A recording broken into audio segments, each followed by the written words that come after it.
Okay.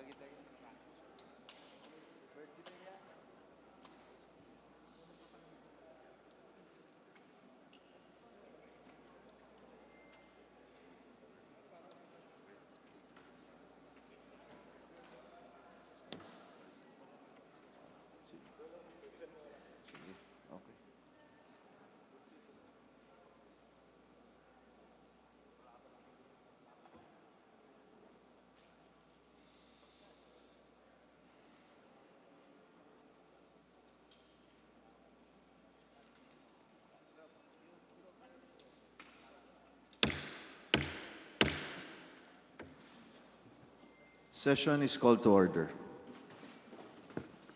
Please rise for a minute of silent prayer and meditation.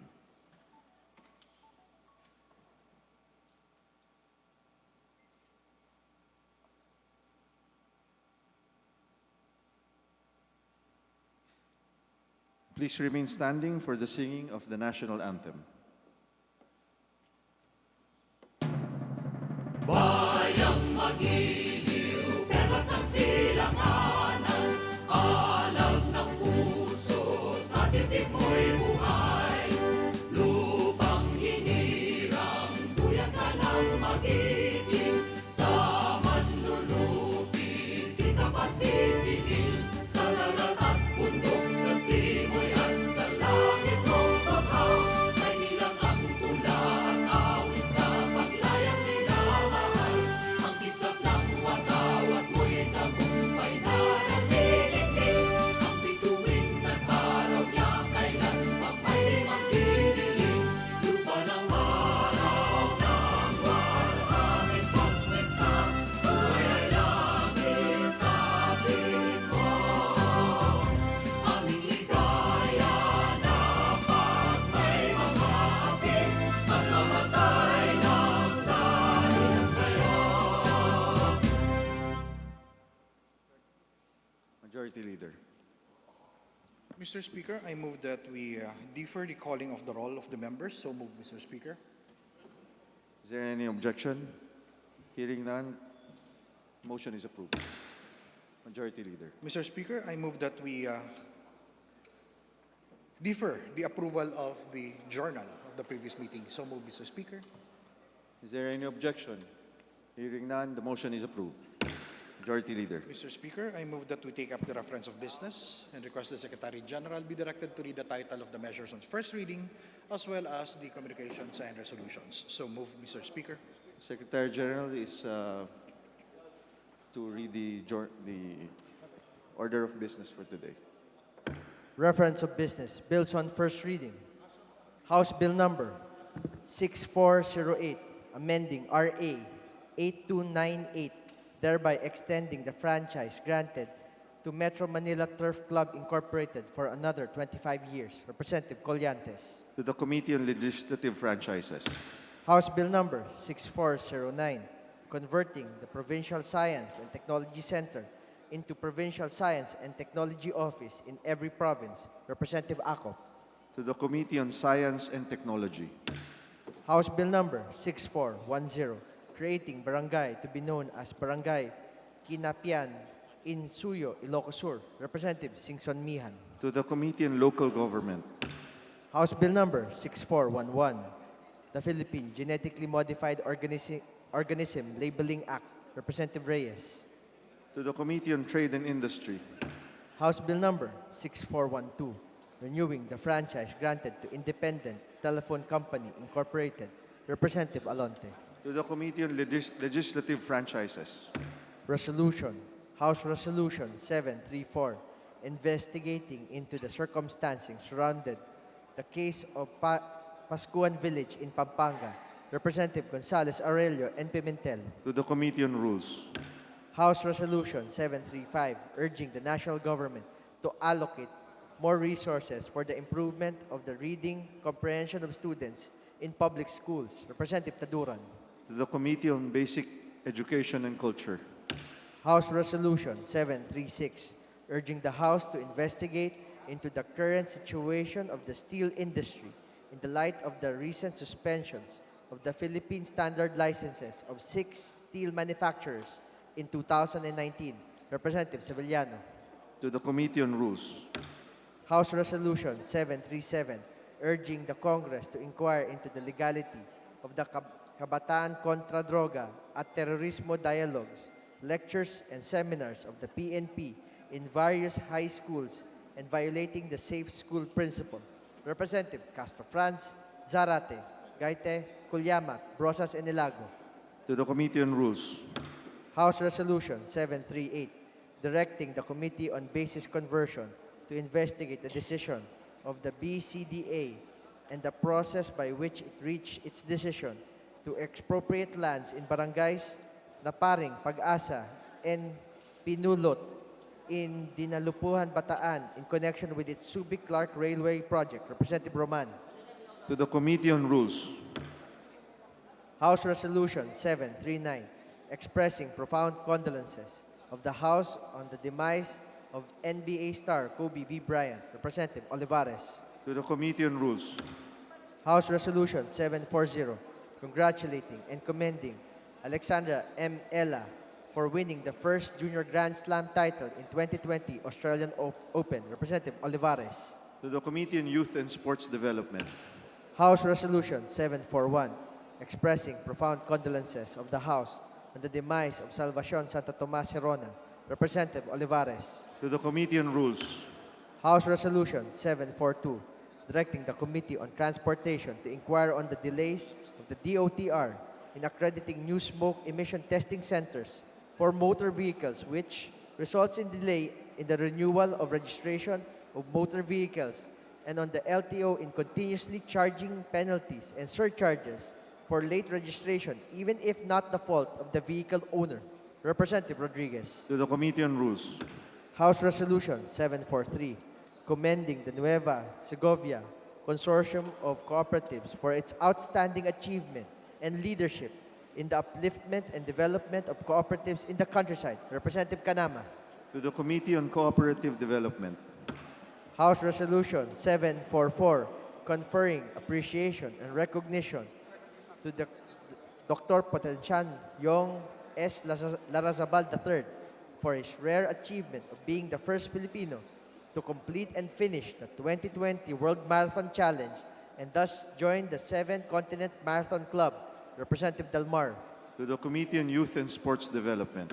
House Resolution 745 urging the House to condemn and investigate on all kinds of profiling and discrimination targeting specific individuals or groups based on but not limited to age, appearance, political beliefs, religion, ethnicity, race, gender identity, or sexual orientation, and to direct the PNP and the AFP to issue an unequivocal directive prohibiting profiling and other similar practices that violate one's right to privacy and safe spaces.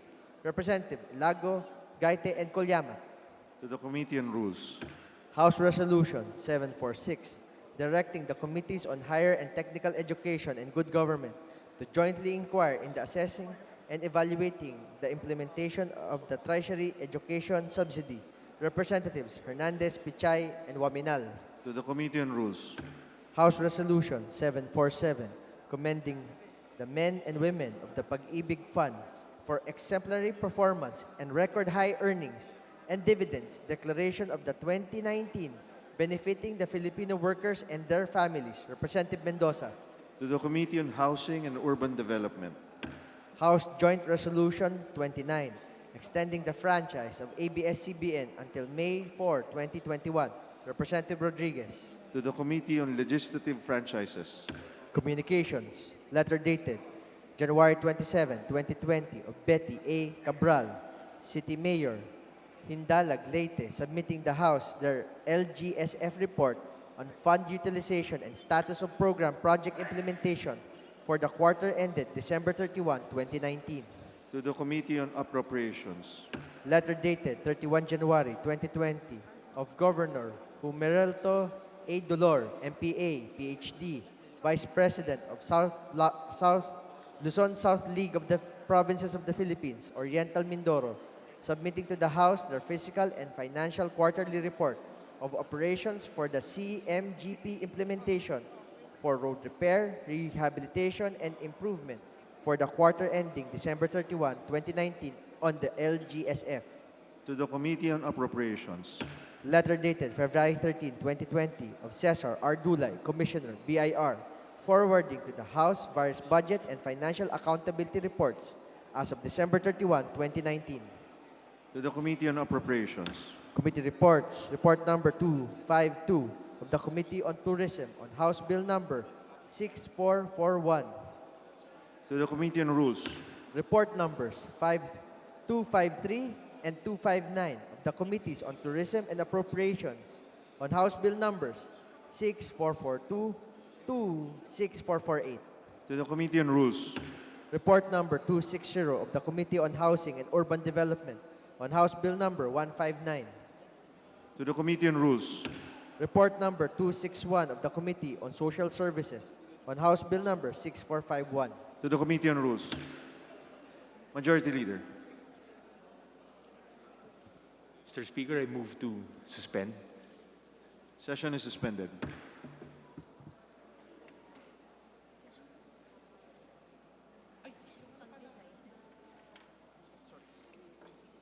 Ito pala. Ayusin natin. Kasi ito kayo yung nakatapit sa pinagkakapan natin. So ito kasi dalawang medyo ito pwedeng saan natin information.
Session resumed. Mr. Speaker, I move that we call the roll of the honorable members. Is there any objection? Chair hears none. The secretary is called to call the roll of members. Roll call of members. Honorable representatives. Abante. Baya. Bellanosa.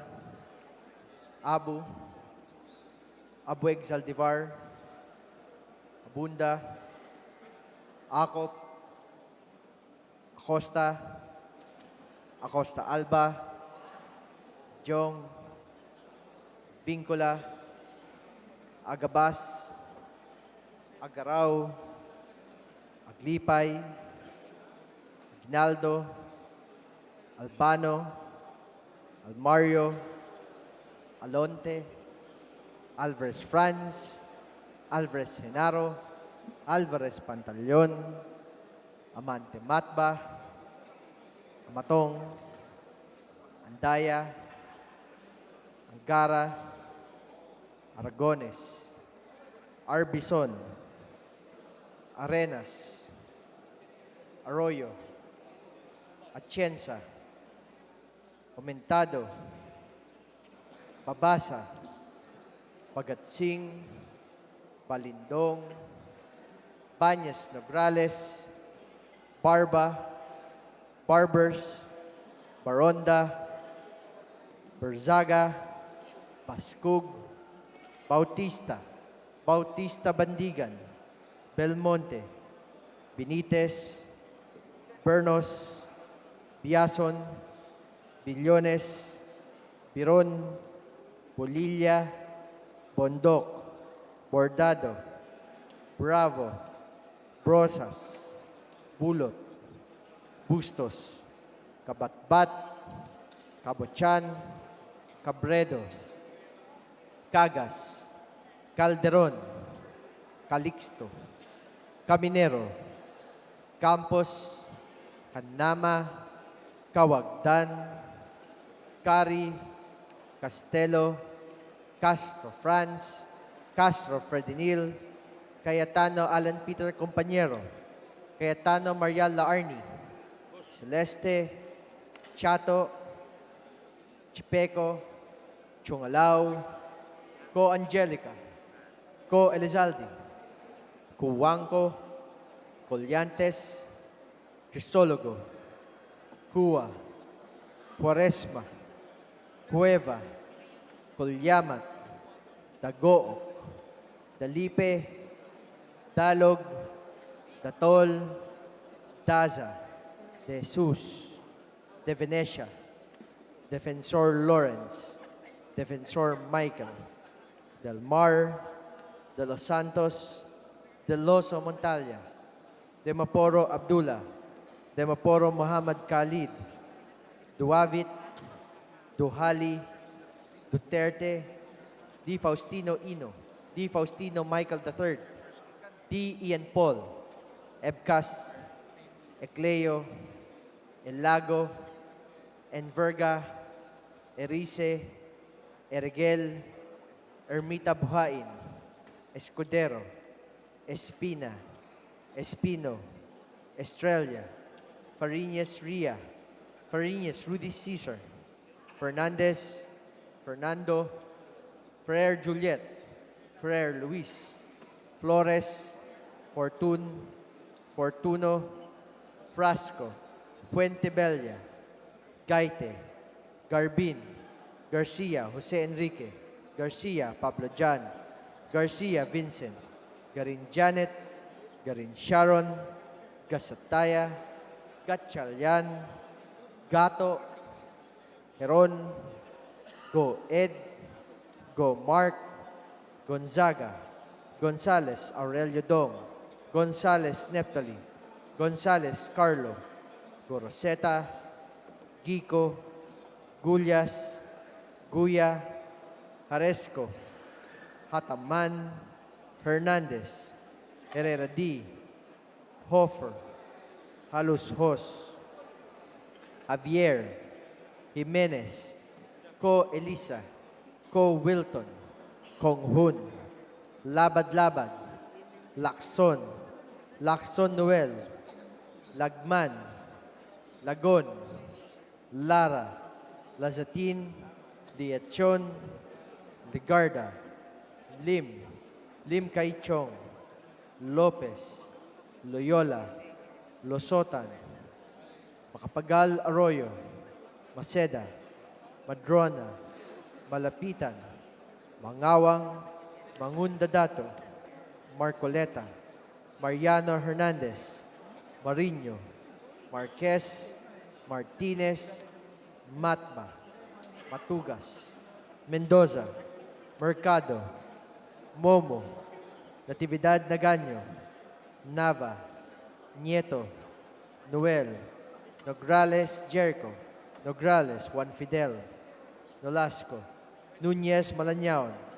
Huaminal, Olivares, Ong Jose, Ong Ronnie, Ortega, Juano Dizon, Pacquiao Alberto, Pacquiao Rogelio, Padiernos, Paduano, Palma, Pancho, Panotes, Peña, Pichay, Pimentel, Pineda, Plaza, Puno, Kimbo, Radaza, Ramirez Sato, Ramos, Rimulya, Revilla, Reyes, Rivera, Robes, Rodriguez, Roman, Romero, Romualdez Ferdinand, Romualdez Yeda Marie, Romualdo, Romulo, Roque, Sakdalan, Sagar Baria, Sakaluran, Salceda, Salimbangon, Salo, Sanchez, Sancopan,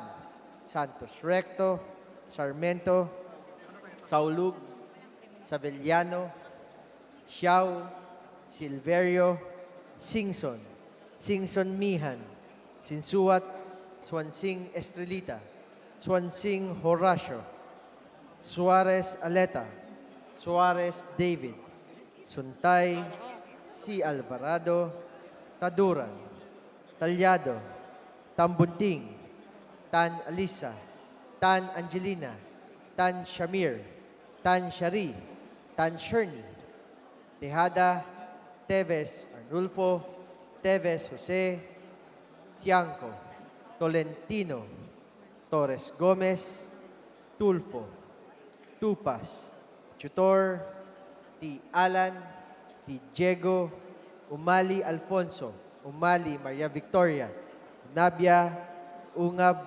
Uy Juliet, Uy Rolando, Valeriano, Valmayor, Vargas, Vargas Alfonso, Velasco, Veloso, Vergara, Villa, Villafuerte, Villanueva Brother Eddie, Villanueva Noel, Villar, Villarasa Suarez, Villarica, Violago, Yap Eric, Yap Victor, Yu, Zamora Ronaldo, Zamora Waikorat, Zarate, Zubiri.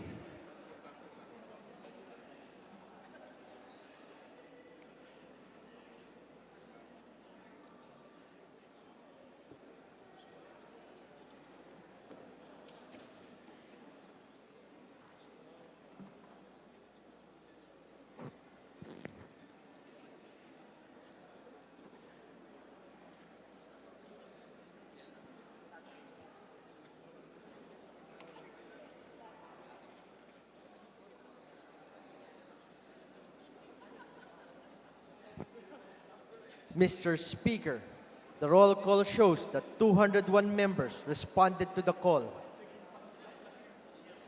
There being 201 members present, including those who are deemed present in accordance with Section 71, Rule 11 of our rules, specifically those attending committee meetings as authorized by the Committee on Rules, 34 members. Attending the Commission on Appointment meetings, 11 members. Attending the House of Representatives on official business, 3 members. The Chair declares the presence of a quorum. Majority Leader.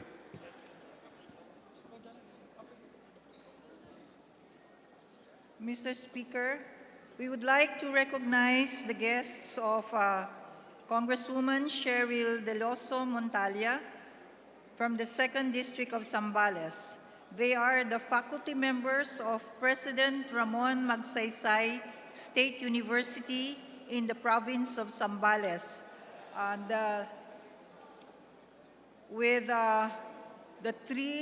have with him the top 3 board passer in the 2019 Mechanical Engineer Licensure exams, namely Engineer Denny Dedriel Oidem Estoque, Dean Dr. Marlon James Dedicatoria, Engineer Jemar Dalusong, Miss Jane Danila, Engineer RJ Magpantay, and Jerwel Penales. Welcome to the House of Representatives. Will the guests of Honorable Cheryl Deloso Montalia stand up? Congratulations and welcome to the House of Representatives. Majority Leader. Mr. Speaker, I would like to recognize the Honorable Deputy Minority Leader, the Honorable Janet Garin. The Honorable Janet Garin is hereby recognized. Thank you, Mr. Speaker. On behalf of the minority, we move that we elect as senior member to the Committee on Muslim Affairs, the Honorable Godofredo Guya. As additional member to the Committee on Muslim Affairs, the Honorable Angelica Natasha Ko. So move, Mr. Speaker. Are there any objections? Hearing none, the motion is approved. Majority Leader. Mr. Speaker, I move that we consider House Bill number 5925 on third and final reading and request that the Secretary General be directed to read the title of the measure. So moved, Mr. Speaker. The Secretary General is directed to read House Bill number 5925. 25. Secretary General. House Bill number 5925, an act making the position of cooperative officer, Kula, Cabas, Carao, Aglipay, Ginaldo, Albano, Almario, Alonte, Alvarez Franz, Alvarez Hinaro, Alvarez Pantaleon, Amante Matba, Amatong, Daya, Angara, Aragones, Arbison, Arenas, Arroyo, Atienza, Mentado, Babasa, Bagatsing, Balindong, Banyas Nograles, Barba, Barbers, Baronda, Berzaga, Bascug, Bautista, Bautista Bandigan, Belmonte, Benitez, Bernos, Biason, Billones, Biron, Bolilla, Bondok, Hurtado, Bravo, Rosas, Bulot, Bustos, Kabatbat, Kabochan, Cabredo, Cagas, Calderon, Calixto, Caminero, Campos, Canama, Kawagdan, Cari, Castelo, Castro Franz, Castro Fredinil, Cayetano Alan Peter Compañero, Cayetano Mariela Arni, Celeste, Chato, Chipeco, Chungalao, Coangelica, Coelizaldi, Huangco, Collantes, Crisologo, Cuwa, Cuaresma, Cueva, Culyama, Dagook, Dalipe, Dalog, Datol, Daza, De Jesus, De Venecia, Defensor Lawrence, Defensor Michael, Del Mar, De Los Santos, De Loso Montalya, De Maporo Abdullah, De Maporo Muhammad Khalid, Duavit Duhali, Duterte, D. Faustino Ino, D. Faustino Michael III, D. Ian Paul, Ebcas, Ecleo, Elago, Enverga, Erice, Ergel, Ermita Buhain, Escudero, Espina, Espino, Estrella, Fariñas Ria, Fariñas Rudy Cesar, Fernandez, Fernando, Per Juliet, Per Luis, Flores, Fortuno, Frasco, Fuentebella, Gaite, Garbin, Garcia, Jose Enrique, Garcia, Pablo John, Garcia, Vincent, Garin Janet, Garin Sharon, Gasataya, Gatchalian, Gato, Heron, Go Ed, Go Mark, Gonzaga, Gonzales, Aurelio Dong, Gonzales, Neptali, Gonzales, Carlo, Groseta, Gico, Gullas, Guya, Aresco, Hataman, Hernandez, Herrera D, Hofer, Halus Hos, Javier, Jimenez, Ko Elisa, Ko Wilton, Kong Hun, Labad, Lacson, Noel, Lagman, Lagon, Lara, Lazatin, Liachon, Legarda, Lim Kaichong, Lopez, Loyola, Losotan, Macapagal Arroyo, Maceda, Madrona, Malapitan, Mangawang, Mangunda Dato, Marcoleta, Mariano Hernandez, Mariño, Marquez, Martinez, Matba, Matugas, Mendoza, Mercado, Momo, Natividad Naganyo, Nava, Nieto, Noel, Nograles Jericho, Nograles Juan Fidel, Nolasco, Nunez Balanyao, Waminal, Olivares, Ong Jose, Ong Ronnie, Ortega, Uwano Dizon, Pacquiao Alberto, Pacquiao Rogelio, Padiernos, Paduano, Palma, Pancho, Panotes, Peña, Pichay, Pimentel, Pineda, Plaza, Puno, Kimbo, Radaza, Ramirez Sato, Ramos, Remulla, Revilla, Reyes, Rivera, Robes, Rodriguez, Roman, Romero, Romualdez Ferdinand, Romualdez Yeda Marie, Romualdo, Romulo, Roque, Sakdalan, Sagarbaria, Sakaluran, Salceda, Salimbangon, Salo, Sanchez, Sancopan, Santos Recto, Sarmiento, Saulug, Savellano, Xiao, Silverio, Singson, Singson Mihan, Sinsuat, Swansing Estrelita, Swansing Horacio, Suarez Aleta, Suarez David, Sontay, C. Alvarado, Taduran, Talyado, Tambunting, Tan Alisa, Tan Angelina, Tan Shamir, Tan Shari, Tan Sherny, Tejada, Teves Arnulfo, Teves Jose, Tiangco, Tolentino, Torres Gomez, Tulfo, Tupas, Chutor, T. Alan, T. Diego, Umali Alfonso, Umali Maria Victoria, Uy Juliet, Uy Rolando, Valeriano, Valmayor, Vargas, Vargas Alfonso, Velasco, Veloso, Vergara, Villa, Villafuerte, Villanueva Brother Eddie, Villanueva Noel, Villar, Villarasa Suarez, Villarica, Violago, Yap Eric, Yap Victor, Yu, Zamora Ronaldo, Zamora Waikorat, Zarate Zubiri.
With 182 affirmative votes, 0 negative, and 0 abstention, House Bill number 5925 is approved on third and final reading.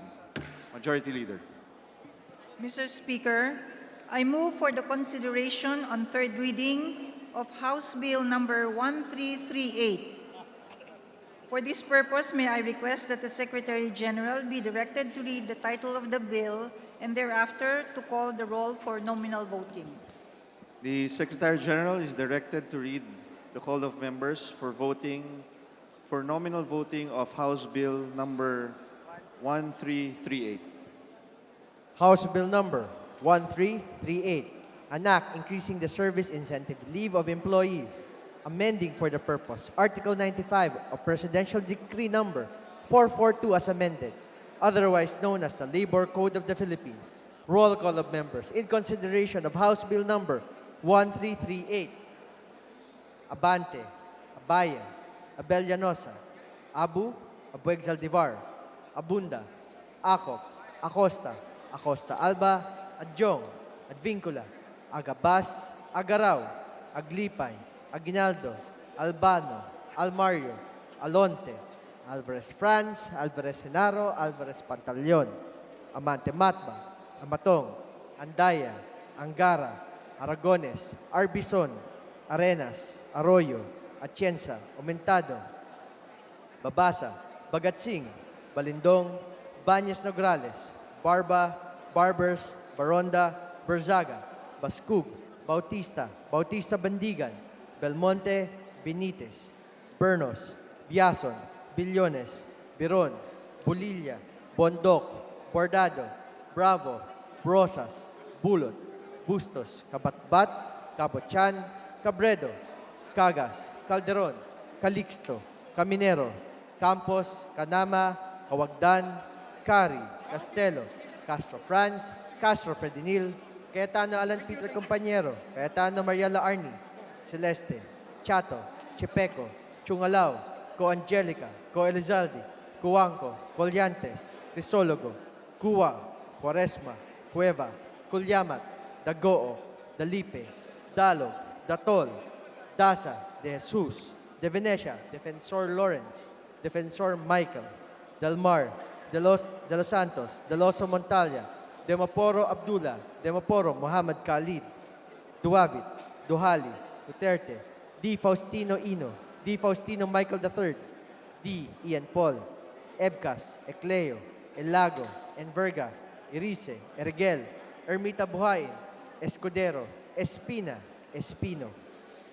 Estrella, Fariñas Ria, Fariñas Rudy Cesar, Fernandez, Fernando, Fer Juliet, Fer Luis, Flores, Fortuno, Frasco, Fuentebella, Gaite, Garbin, Garcia, Jose Enrique, Garcia, Pablo Jan, Garcia, Vincent, Garin Janet, Garin Sharon, Gasataya, Gatchalian, Gato, Heron, Go Ed, Go Mark, Gonzaga, Gonzales Aurelio Dong, Gonzales Neptali, Gonzales Carlo, Goroseta, Gico, Gulyas, Guya, Haresco, Hataman, Hernandez, Herrera D, Hofer, Alushos, Javier, Jimenez, Co Wilton, Co Elisa, Konghun, Labad, Lacson Noel, Lagman, Lagon, Lara, Lasatin, Liachon, Legarda, Lim Kaichong, Lopez, Loyola, Losotan,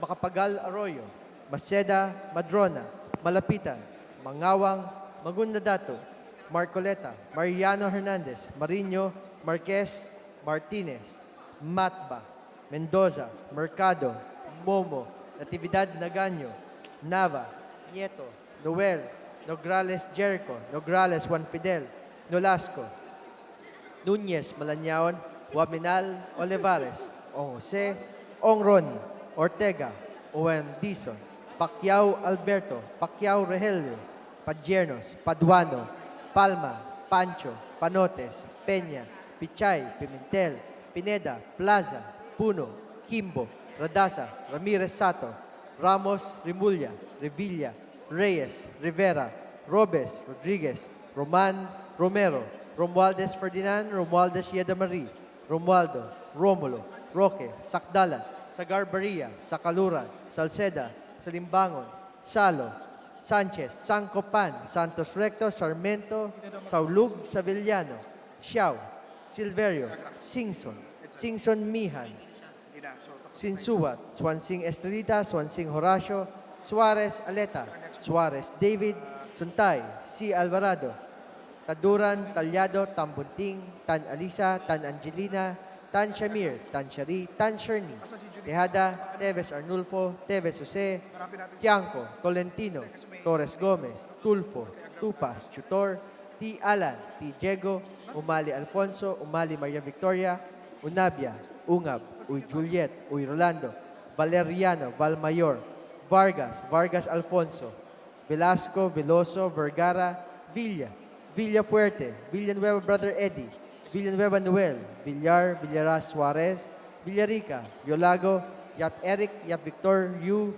Zamora Ronaldo, Zamora Waikorat, Zarate, Zubiri.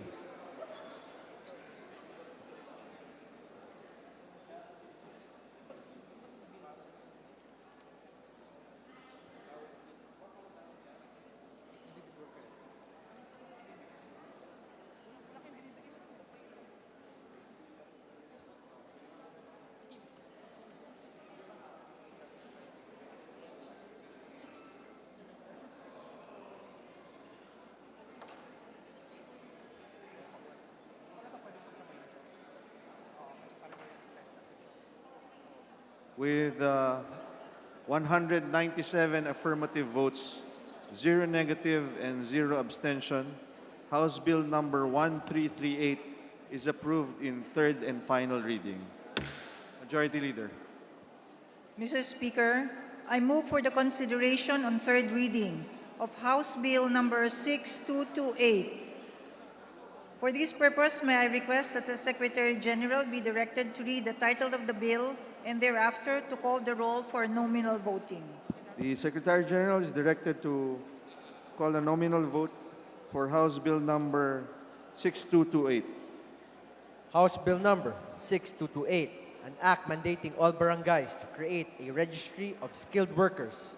Roll call of members. In consideration of House Bill number 6228, Bante, Abaya, Abellanosa, Abu, Abueg Zaldivar, Abunda, Acop, Acosta, Acosta Alba, Jong, Advincula, Agabas, Agaraw, Aglipay, Aguinaldo, Albano, Almario, Alonte, Alvarez Franz, Alvarez Senaro, Alvarez Pantaleon, Amante Matba, Amatong, Andaya, Angara, Aragones, Arbizon, Arenas, Arroyo, Atienza, Aumentado, Babasa, Bagatsing, Balindong, Banyas, Nograles, Barba, Barbers, Baronda, Berzaga, Bascu, Bautista, Bautista Bendigan, Belmonte, Benitez, Bernos, Biason, Billones, Piron, Bolilla, Bondok, Bordado, Bravo, Brosas, Bulot, Bustos, Kapatbat, Cabotchan, Cabredo, Cagas, Calderon, Calixto, Caminero, Campos, Canama, Cawagdan, Cari, Castelo, Castro Franz, Castro Fredinil, Cayetano Alan Peter Compañero, Cayetano Mariala Arni, Celeste, Chato, Chipeco, Chungalao, Co Angelica, Co Elizaldi,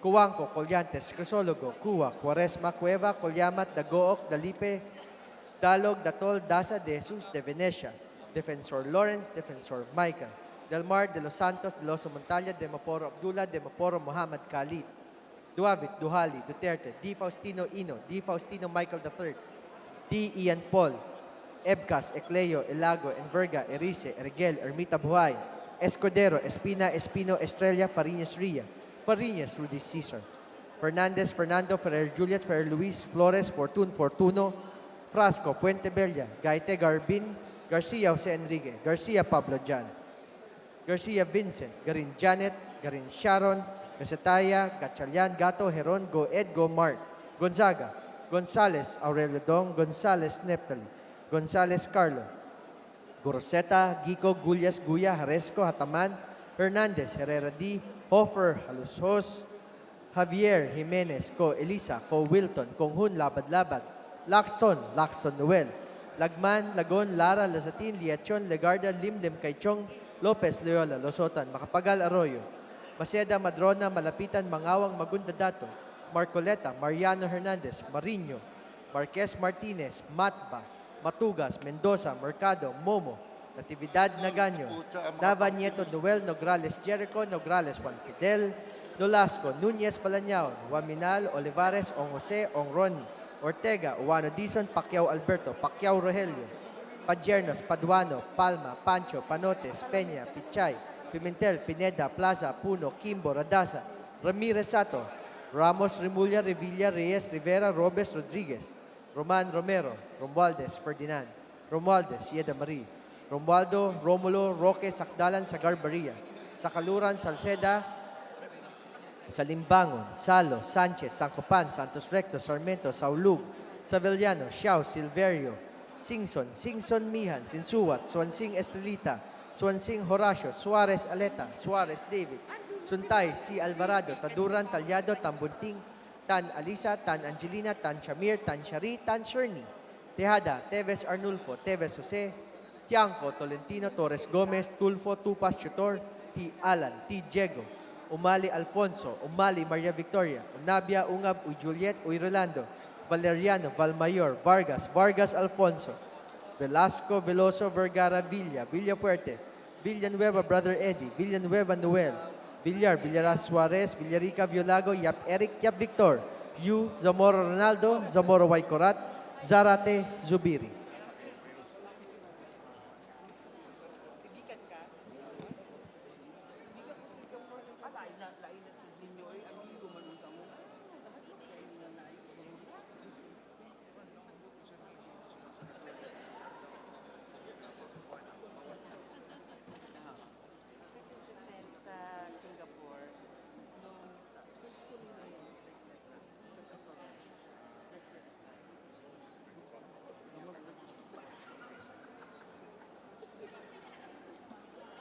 With 203 affirmative votes, 0 negative, and 0 abstention, House Bill number 6228 is approved on third and final reading. Majority Leader. Mr. Speaker, I move for the consideration on third reading of House Bill number 6312.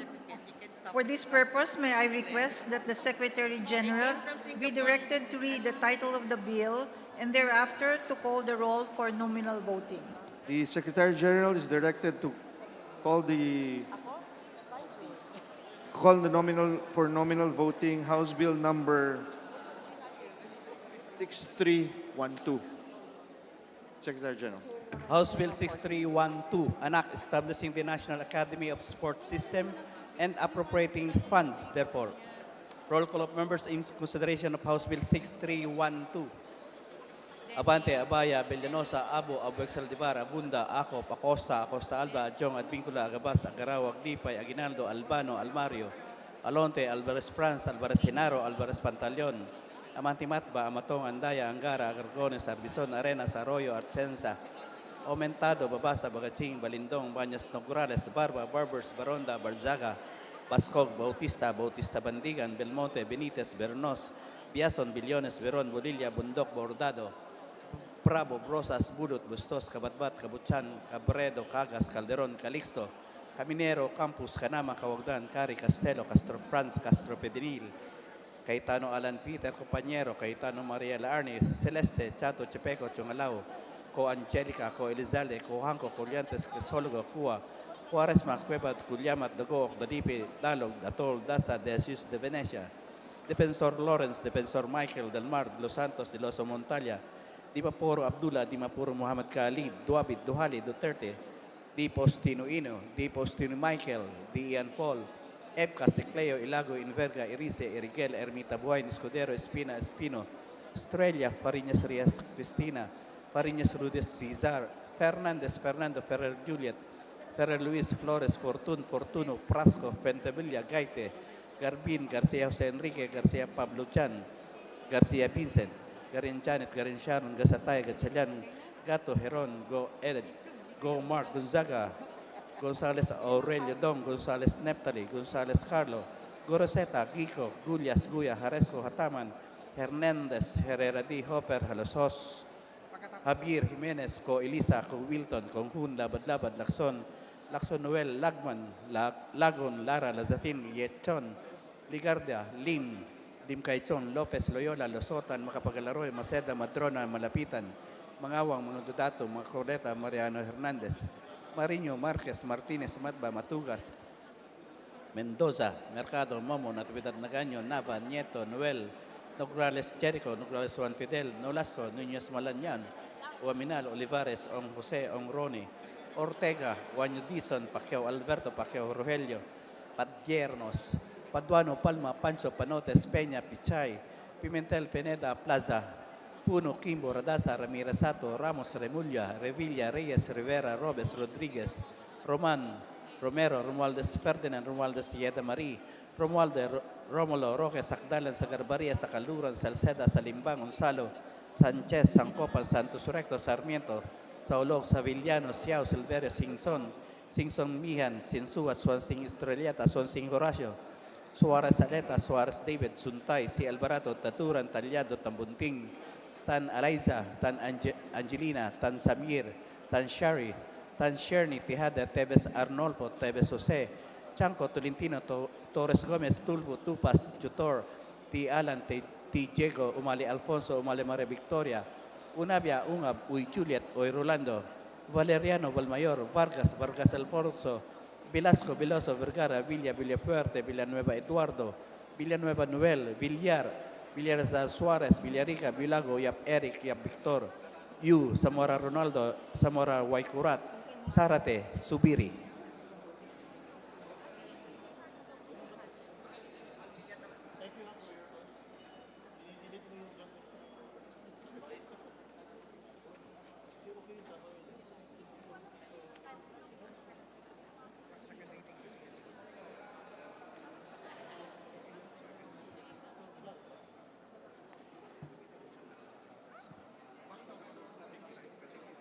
With 206 affirmative votes, 0 negative, and 0 abstention, House Bill number 6312 is approved on third and final reading.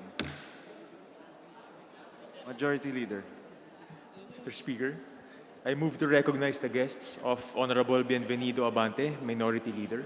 They are the following: Nelda San Juan, Priscilla Trufil, Josie Francisco, Fe Tolarba, Daisy Medina, Melinda Puntanar, Sophie Macaranas, Malu de Vera, Bernadette Quizon, Aster Rubico, Corazon Resare, Feli Dalisay, Tess Ido, Remy Samson, Medi Rubio, Zeni Hermosura, Ogie Orande, Paz Amplayo, Diali Crispino, Melanie Balbas, Lourdes Tanael, Jenny Flores, Lolit Abrazaldo, Beth Cruz, Josie Basarte, Tess Lopez, Leonie Sudario. So moved, Mr. Speaker. To the guests of Very Honorable Minority Leader Benny Abante, welcome to the House of Representatives. Majority Leader. Mr. Speaker, I move that we take up local bills on third reading. House Bill number 6167 and House Bill 6216 on the creation of TESDA Training and Assessment Centers. And I request that the Secretary General be directed to read the title of the measures. So moved, Mr. Speaker. The Secretary General is directed to read the title and to call the nominal voting for 6167.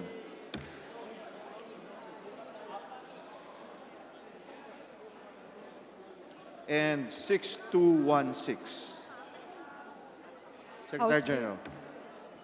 House Bill number 6167, an act establishing a Technical Education and Skills Development Authority Training and Assessment Center in the municipality of Tubod, province of Lanao del Norte, to be known as the Tubod TESDA Training and Assessment Center and appropriating funds therefor. House Bill number 6216, an act establishing a TESDA Training and Assessment Center in the city of Antipolo, province of Rizal, to be known as the Antipolo City TESDA Training and Assessment Center and appropriating funds therefor. Roll call of members for consideration on third reading of House Bill numbers 6167 and 6216.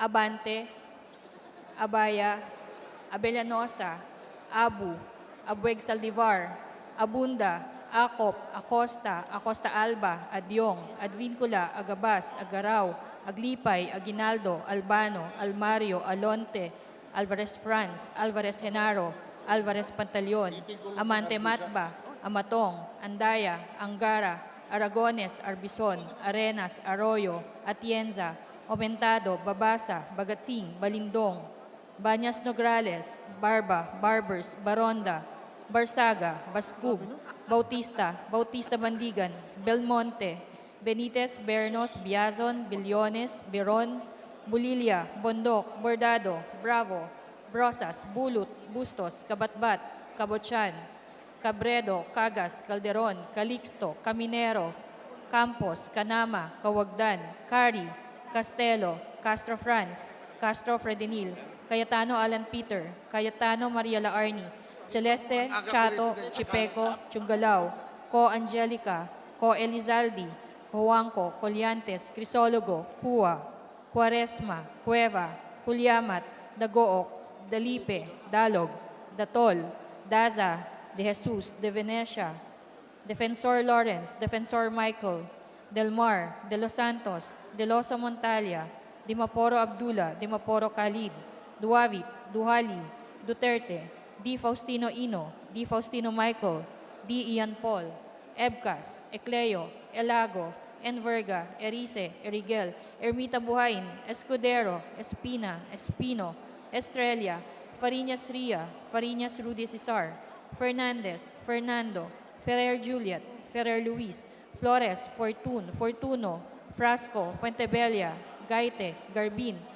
Garcia Jose Enrique, Garcia Pablo Jan, Garcia Vincent, Garin Janet, Garin Sharon, Gasataya, Gatchalian, Gato, Heron, Go Ed, Go Mark, Gonzaga, Gonzales Aurelio Dong, Gonzales Neptali, Gonzales Sandro, Goriseta, Guico, Gulias, Guya, Haresco, Hataman, Hernandez, Herrera D, Hofer, Halohos, Javier, Jimenez, Co Elisa, Co Wilton, Kunghun, Labad-Labad, Lacson, Lacson Noel, Lagman, Lagon, Lara, Lazatin, Liachon, Legarda, Lim Kaichong, Lopez, Loyola, Lusotan, Macapagal Arroyo, Maceda, Madrona, Malapitan, Mangawang, Mangudadatu, Marcoleta, Mariano Hernandez, Marino, Marquez, Martinez, Matba, Matugas, Mendoza, Mercado, Momo, Natividad Naganyo, Nava, Nieto, Noel,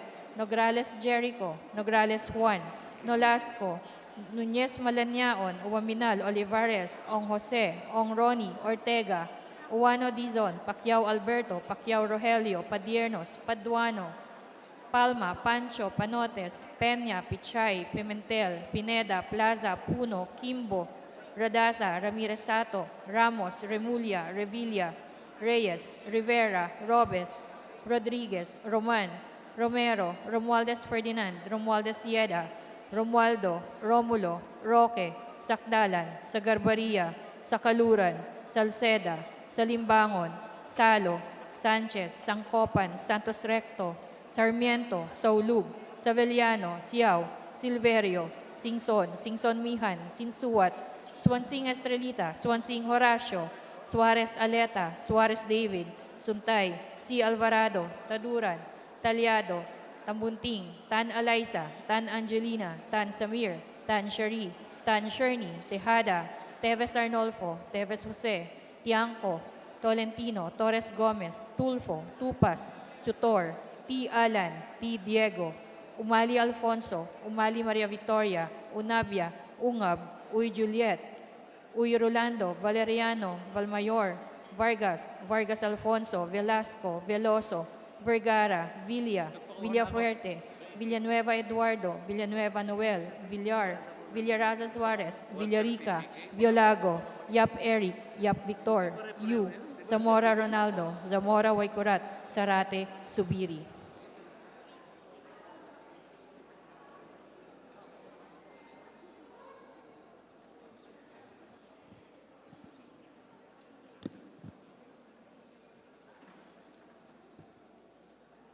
With 207 affirmative votes, 0 negative, and 0 abstention, House Bill number 6167 and 6216 is approved on its third and final reading. Majority Leader. Mr. Speaker, I move for the consideration and third reading of House Bill 6181 pursuant to the rules of the House. For this purpose, may I request that the Secretary General be directed to read the title of the bill and thereafter to call the roll for nominal voting. The Secretary General is directed to read the title of the bill and thereafter the nominal voting. House Bill Number 6181, an act establishing a professional regulation commission, office in the city of Bacolod, province of Negros Occidental, and appropriating funds therefore. Roll call of members. In consideration of House Bill Number 6181, Abante, Abaya, Bellanosa, Abu, Abueg, Saldivar, Abunda, Acop, Acosta, Acosta Alba, Adjong, Advincula, Agabas, Agaraw, Aglipay, Aguinaldo, Albano, Almario, Alonte, Alvarez Franz, Alvarez Senaro, Alvarez Pantaleon, Amante Matba, Amatong, Andaya, Angara, Aragones, Arbison, Arenas, Arroyo, Atienza, Aumentado, Babasa, Bagatsing, Balindong, Banyas, Nograles, Barba, Barbers, Baronda, Berzaga, Bascug, Bautista, Bautista Bendigan, Belmonte, Benitez, Bernos, Biason, Billones, Piron, Bolilla, Bondoc, Bordado, Bravo, Brosas, Bulot, Bustos, Kabatbat, Cabochan, Cabredo, Cagas, Calderon, Calixto, Caminero, Campos, Canama, Kawagdan, Cari, Castelo, Castro Franz, Castro Fedenir, Cayetano Alan Peter, Cayetano Mariela Arni, Celeste Chato Chipeco, Chungalao, Co Angelica, Co Elizalde, Cuanco Colliantes, Crisologo, Cuwa, Quaresma, Cueva, Colyamat, Dago, Ocdalipe, Dalog, Datol, Daza, De Jesus, De Venecia, Defensor Lawrence, Defensor Michael, Del Mar, De Los Santos, De Loso Montalia, Demoporo Abdullah, Demoporo Muhammad Khalid, Duavit Dohali, Duterte, Di Faustino Ino, Di Faustino Michael III, D. Ian Paul, Ebcas, Ecleo, Elago, Enverga, Erice, Erigel, Ermita Buhay, Escudero, Espina, Espino, Estrella, Fariñas Ria, Fariñas Rudy Cesar, Fernandez Fernando, Ferrer Juliet, Ferrer Luis, Flores, Fortun, Fortuno, Frasco, Puentebella, Gaite, Garbin Garcia, Jose Enrique Garcia, Pablo Jan, Garcia, Vincent, Garin Janet, Garin Sharon, Casataya, Gatchalian, Gato, Heron, Go, Ed, Go, Mark, Gonzaga, Gonzales, Aurelio Don, Gonzales, Neptali, Gonzales, Carlo, Goroseta, Gico, Gullas, Guya, Haresco, Hataman, Hernandez, Herrera D, Hofer, Halusos, Javier Jimenez Co, Elisa Co, Wilton, Konghun, Labad-Labad, Lacson, Lacson, Noel, Lagman, Lagon, Lara, Lazatin, Liachon, Legarda, Lim, Lemcaychong, Lopez, Loyola, Losotan, Macapagal Arroyo, Maceda, Madrona, Malapitan, Mangawang, Magunda, Dato, Marcoleta, Mariano Hernandez, Marino, Marquez, Martinez, Matba,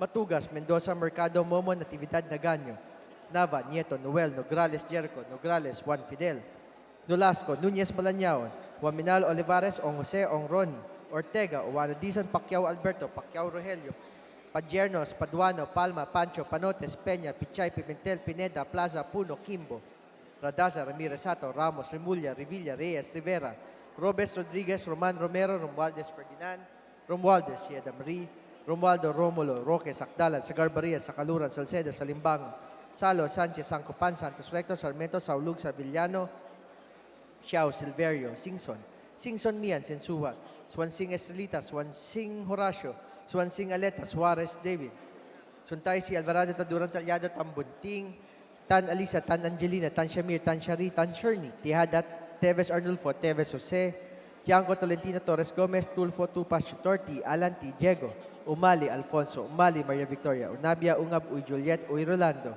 Valeriano Valmayor, Vargas, Vargas Alfonso, Velasco, Veloso, Vergara, Villa, Villafuerte, Villanueva, Brother Eddie, Villanueva, Noel, Villar, Villarazo, Suarez, Villarica, Violago, Yap Eric, Yap Victor, Yu, Zamora Ronaldo, Zamora Waikurat, Zarate, Zubiri.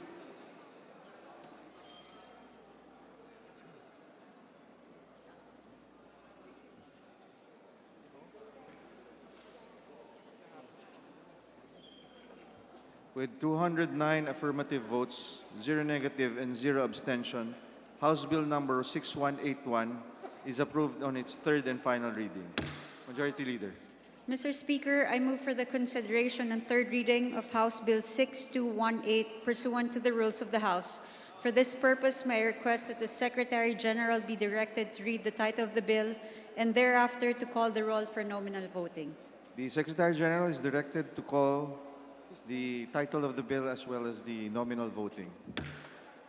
House Bill 6218, Anak Renaming de Malita District Hospital in Barangay Poblacion, Municipality of Malita, Province of Davao Occidental, to Malita Women's and Children's Wellness Center. Roll call of members in consideration of House Bill number 6218.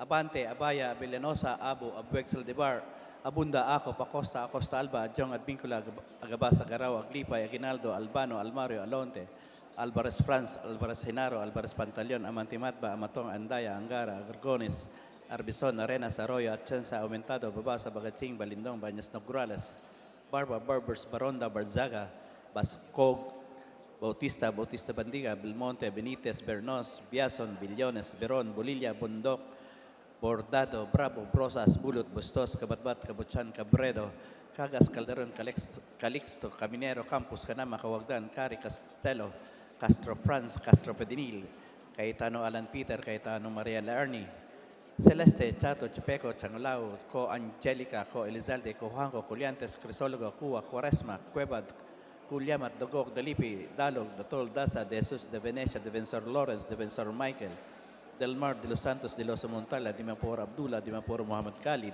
Duabit, Duhali, Duterte, Di Postino Ino, Di Postino Michael, Di Ian Paul, Ebka, Sicleo, Ilago, Inverga, Erice, Erigel, Ermita Buain, Scudero, Espina, Espino, Estrella, Fariñas Ria Cristina, Fariñas Rudes Zizar, Fernandez, Fernando, Ferrer Juliet, Ferrer Luis, Flores, Fortuno, Frasco, Fuentevilla, Gaite, Garbin, Garcia Jose Enrique, Garcia Pablo Chan, Garcia Vincent, Garin Janet, Garit Sharon, Gasatay, Gatchalian, Gato, Heron, Go Ed, Go Mark, Gonzaga, Gonzales Aurelio Dong, Gonzales Neptali, Gonzales Carlo, Goroseta, Gico, Gullas, Guya, Jaresco, Hataman, Hernandez, Herrera D, Hofer, Los Javier Jimenez, Ko Elisa, Ko Wilton, Kung Hun, Labad Labad, Lakson, Laksonwen, Lagman, Lagun Lara, Lazatin, Lietchon, Ligarda, Lim, Likaychon, Lopez, Loyola, Losotan, Makapagalaroyo, Maceta, Madrona, Malapitan, Mangawang, mga Dudato, Marcoleta, Mariano Hernandez, Mariño, Marquez, Martinez, Matba, Matugas,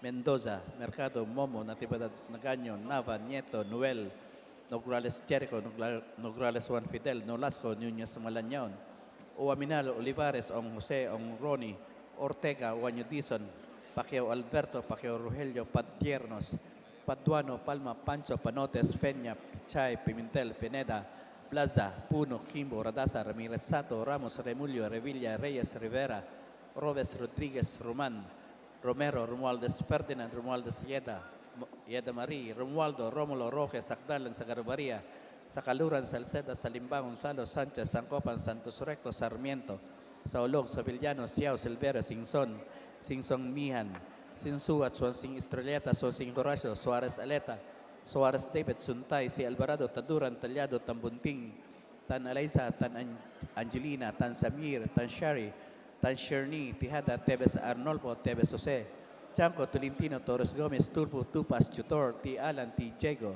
Umali Alfonso, Umali Mara Victoria, Unabia, Ungab, Uy Juliet, Uy Rolando, Valeriano, Palmayor, Vargas Alfonso, Velasco, Veloso, Vergara, Villa, Villapuerte, Villanueva, Eduardo, Villanueva, Noel, Villar, Suarez, Villarica, Bilago, Yap Eric, Yap Victor, Yu, Zamora Ronaldo, Zamora Waikurat, Zarate, Supiri.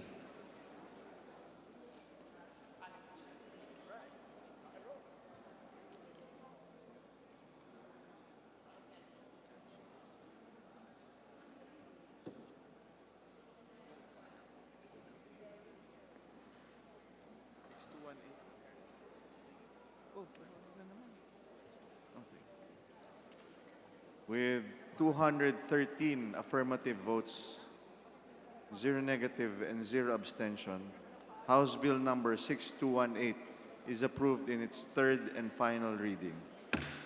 Majority Leader. Mr. Speaker, I move for the consideration and third reading of House Bill 6227 pursuant to the rules of the House. For this purpose, may I request that the Secretary General be directed to read the title of the bill and thereafter to call the roll for nominal voting. The Secretary General is directed to state the name of the bill as well as the nominal voting thereafter. Secretary General. House Bill Number 6227, an act creating a new district engineering office in the 3rd Legislative District of the province of Zamboanga del Norte and appropriating funds therefore. Roll call of members in consideration of House Bill Number 6227. Abante, Abaya, Abellanosa, Abu, Abueg Saldivar, Abunda, Acop, Acosta, Acosta Alba, Adjong, Advincula, Agabasa, Garao, Aglipay, Aguinaldo, Albano, Almario, Alonte, Alvarez Franz, Alvarez Sinaro, Alvarez Pantaleon, Amante Matba, Matong Andaya, Angara, Aragones, Arbizon, Arenas, Arroyo, Atienza, Umentado, Babasa, Bagatsing, Balindong, Baños Nograles, Barba, Barbers, Baronda, Berzaga, Bascug, Bautista Bendigan, Belmonte, Benitez, Bernos, Biason, Billones, Biron, Bolilla, Bondok, Bordado, Bravo, Brosas, Bulot, Bustos, Kabatbat, Cabochad, Cabredo, Cagas, Calderon, Calixto, Caminero, Campos, Canama, Kawagdan, Cari, Castelo, Castro Franz, Castro Fredinil, Cayetano, Alan Peter, Cayetano, Mariela Arni, Celeste, Chato, Chipeco, Chungolao, Co Angelica, Co Elizalde, Cuanco, Colyantes, Crisologo, Cuba, Cuarespa, Cueva, Colyamat, Dagook, Daliped, Dalog, Datol, Daza, De Jesus, De Venecia, Defensor Lawrence, Defensor Michael, Del Mar, De Los Santos, De Loso Montalya, De Vaporo Abdullah, De Vaporo Muhammad Khalid, Duavit Duhali, Duterte, D. Faustino Ino, D. Faustino Michael III, D. Ian Paul, Ebcas Ecleo, Elago, Edverga, Erice, Erigel, Ermita Buhaid, Escudero, Espina, Espino, Estrella, Fariñas, Ria, Fariñas, Rudy Cesar, Fernandez, Fernando, Ferrer Juliet, Ferrer Luis, Flores, Fortuno, Frasco, Puentebella, Gaite, Garbin Garcia, Jose Enrique Garcia, Pablo John, Garcia Vincent, Garin, Janet Garin Sharon, Gasataya, Gatchalian, Gato Heron, Go Ed, Go Mark, Gonzaga, Gonzales, Ariel Dong, Gonzales, Neptali, Gonzales, Carlo, Guroseta, Gico, Gullas, Guya, Haresco, Hataman, Hernandez, Herrera D, Hofer, Halusos, Javier Jimenez, Co Elisa, Co Wilton, Konghun, Labad-Labad, Lacson, Noel, Lagman, Lagon, Lara, Lazatin, Liachon, Legarda, Lim Kaychong, Lopez Loyola, Losotan, Macapagal, Arroyo, Maceda, Madrona, Malapitan, Mangawang, Magunda Dato, Marcoleta, Mariano Hernandez, Marino, Marquez, Martinez, Matba, Matugas, Mendoza, Mercado, Momo, Natividad Dagaño, Nava, Nieto, Noel, Nograles, Jerko, Nograles, Juan Fidel, Nolasco, Nunez, Manalñaon, Waminal, Olivares, Ong Jose, Ong Ronnie, Ortega, Uano, Dizon, Pacquiao, Alberto, Pacquiao, Rogelio, Padiernos, Paduano, Palma, Pancho, Panotes, Peña, Pichay, Pimentel, Pineda, Plaza, Puno, Kimbo, Rodasa, Ramirez, Sato, Ramos, Remulla, Revilla, Reyes, Rivera, Robes, Rodriguez, Roman Romero, Romualdez, Ferdinand, Romualdez, Sieda Marie, Romualdo, Romulo, Roque, Sakdalan, Sagarbaria, Sakaluran, Salceda, Salimbango, Salo, Sanchez, Sancopan, Santos, Recto, Sarmiento, Saulug, Savellano, Siao, Silverio, Singson, Singson Mihan, Sensuat, Swansing Estrelita, Swansing Horacio, Suarez Aleta, Suarez David, Suntaisi Alvarado, Taduran Talyado, Tambunting, Tan Alisa, Tan Angelina, Tan Shamir, Tan Shari, Tan Sherni, Tejada, Teves Arnulfo, Teves Jose, Tiangco Tolentino, Torres Gomez, Tulfo, Tupacitor, T. Alan, T. Diego, Umali Alfonso, Umali Maria Victoria, Unabia Ungab, Uy Juliet, Uy Rolando, Valeriano Valmayor, Vargas, Vargas Alfonso, Velasco Veloso, Vergara, Villa, Villafuerte, Villanueva, Brother Eddie, Villanueva Noel, Villar, Villaras, Suarez, Villarica, Violago, Yap, Eric, Yap, Victor, Yu, Zamora, Ronaldo, Zamora, Waikorat, Zarate, Zubiri.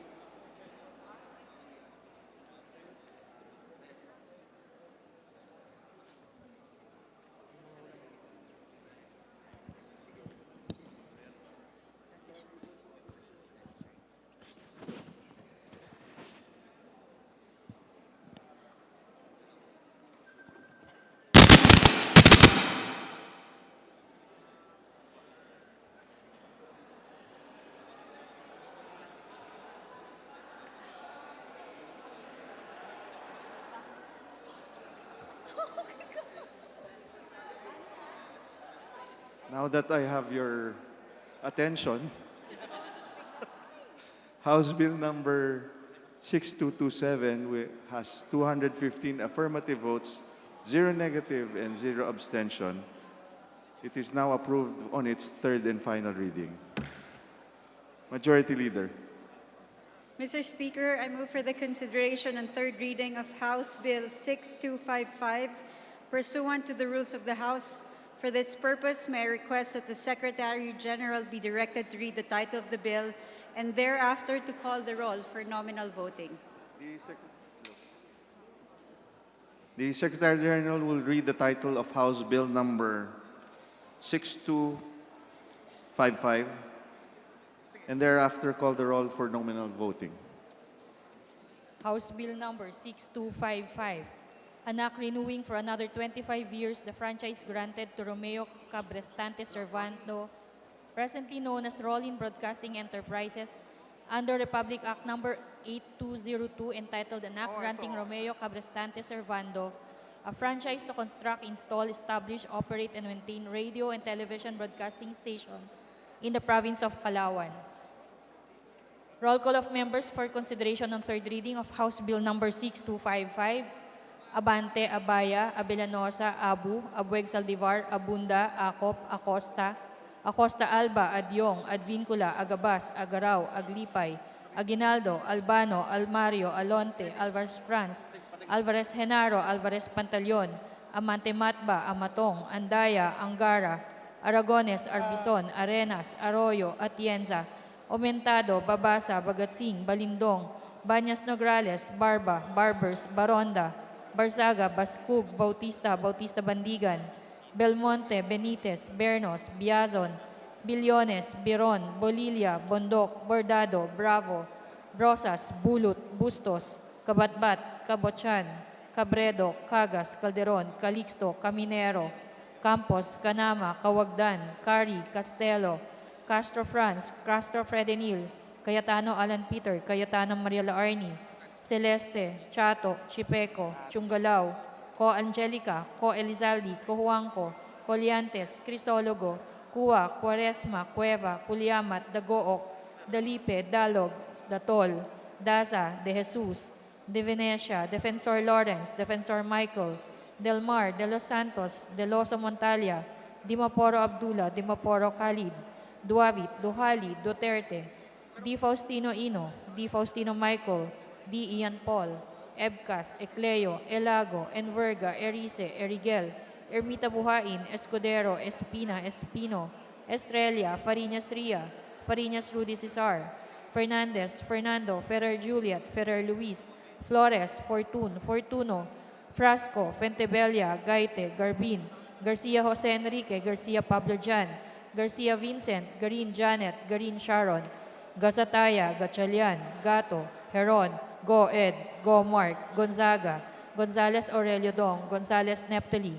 Gonzales Sandro, Goriseta, Guico, Gulyas, Guya, Jaresco, Hataman, Hernandez, Herrera D, Hofer, Haloshos, Javier, Jimenez, Co Elisa, Co Wilton, Kunghun, Labad-Labad, Lacson, Lacson Noel, Lagman, Lagon, Lara, Lazatin, Liachon, Legarda, Lim Kaichong, Lopez, Loyola, Lusotan, Macapagal Arroyo, Maceda, Madrona, Malapitan, Mangawang, Mangudadatu, Marcoleta, Mariano Hernandez, Marino, Marquez, Martinez, Matba, Matugas, Mendoza, Mercado, Momo, Natividad Naganyo, Nava, Nieto, Noel, Nograles Jericho, Nograles 1, Nolasco, Nunez Malanaon, Uwaminal, Olivares, Ong Jose, Ong Ronnie, Ortega, Uwano Dizon, Pacquiao Alberto, Pacquiao Rogelio, Padiernos, Paduano, Palma, Pancho, Panotes, Peña, Pichay, Pimentel, Pineda, Plaza, Puno, Kimbo, Radaza, Ramirez Sato, Ramos, Remulla, Revilla, Reyes, Rivera, Robes, Rodriguez, Roman, Romero, Romualdez Ferdinand, Romualdez Sieda, Romualdo, Romulo, Roque, Sakdalan, Sagarbaria, Sakaluran, Salceda, Salimbangon, Salo, Sanchez, Sangkopan, Santos Recto, Sarmiento, Saulug, Savellano, Siao, Silverio, Singson, Singson Mihan, Sinsuwat, Swansing Estrelita, Swansing Horacio, Suarez Aleta, Suarez David, Suntay, C. Alvarado, Taduran, Talyado, Tambunting, Tan Alaysa, Tan Angelina, Tan Samir, Tan Shari, Tan Sherni, Tejada, Teves Arnolfo, Teves Jose, Tiangco, Tolentino, Torres Gomez, Tulfo, Tupas, Tutor, T. Alan, T. Diego, Umali Alfonso, Umali Maria Victoria, Unabia, Ungab, Uy Juliet, Uy Rolando, Valeriano, Valmayor, Vargas, Vargas Alfonso, Velasco, Veloso, Vergara,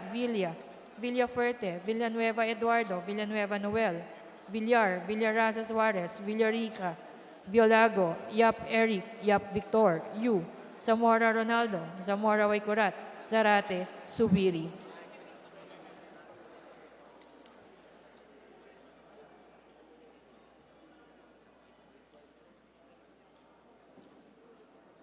With 218 affirmative votes, 0 negative, and 0 abstention, House Bill number 6255 is approved on its third and final reading. Majority Leader.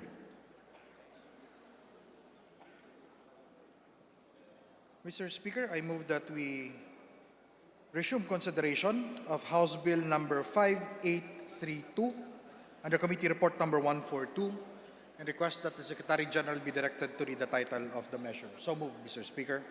The Secretary General is directed to read the title of the House Bill and thereafter call the second reading. House Bill number 5832, an act creating the Department of Filipinos Overseas and Foreign Employment, defining its mandate, powers, and functions, appropriating funds therefore. Mr. Speaker, the parliamentary status of this bill is that we are in the period of interpellation. And with that, I would like to recognize the Honorable Marvin Marino, the Chairman of the Government Org, for the sponsorship of the bill. The Honorable Marvin Marino is hereby recognized. Mr. Speaker, I move that we suspend session for a few minutes. Session suspended.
Session is resumed. Majority Leader. Mr. Speaker, to interpolate the good sponsor, I'd like to recognize the Honorable Lito Atienza of the Buhay Party List for his interpolation. So move, Mr. Speaker. The Honorable Atienza is recognized for his interpolation. Thank you, Mr. Speaker. Salamat po, Mr. Majority Floor Leader. And again, with the kind indulgence of the gentleman sponsor, we would like to clarify very fundamental issues on the idea of creating another department in our bureaucracy. Ano po ba ang inyong overriding thinking on the present state of our Department of Labor and the agencies in charge with overseas employment? Is it lacking? Is it ineffective? Is it necessitating the creation of another level of bureaucracy? Ano po ba ang inyong pananaw sa nagawa at ginagawa at kinabukasan ng ating mga kababayan na nagtatrabaho sa labas? Mr. Speaker, sa ngayon po ay maraming ahensya ang tumutulong sa ating mga overseas workers. Ngunit ito po ay iba-ibang opisina at ang gusto po ng ating mga OFWs ay isa lamang departamento ang kanilang pupuntahan para lahat po ng tulong ay doon na nila lahat itatanong. Dahil iba-iba naman po ang problema ng ating mga OFWs. So yun po ang rational at para na rin sa proteksyon ng ating mga OFWs ay isa lamang pong departamento ang mamamahala upang sa gayon ay magkaroon din ng tamang datos at malaman talaga ang mga dapat pang mga pulisiya na gagawin para po mas lalong mapagbigyan natin ang kahilingan ng mga OFWs. Mr. Speaker. Hindi po ba ang Department of Labor ang katangi-tanging kagawaran na mayroong kinalaman sa anumang employment, local or foreign? Meron po bang iba? Department of Health, Department of Public Works, or Department of Labor lahat yan? Mr. Speaker, iba-iba po ang nag-handle ng problema ng ating mga OFWs at meron pong opisina, for example, yung Undersecretary for Migrant Workers Affairs, OMWA, meron din pong DOLE, meron din pong POLO, meron din pong Social Welfare Attaché Office, yung SWATO, at meron din pong OWA. So marami pong ahensya ang nilalapitan ng mga OFW sa ngayon. Aking pong pagsusuri at aking kakalaman, lahat po ng binanggit nyo, WA, yung POEA, and even the private organizations involved and engaged with foreign employment are all under one department now. And that is the Department of Labor and Employment. Kaya nga merong employment. Unless we can say that the DOLE is not performing its job, then don't you think it would be redundant to have another department?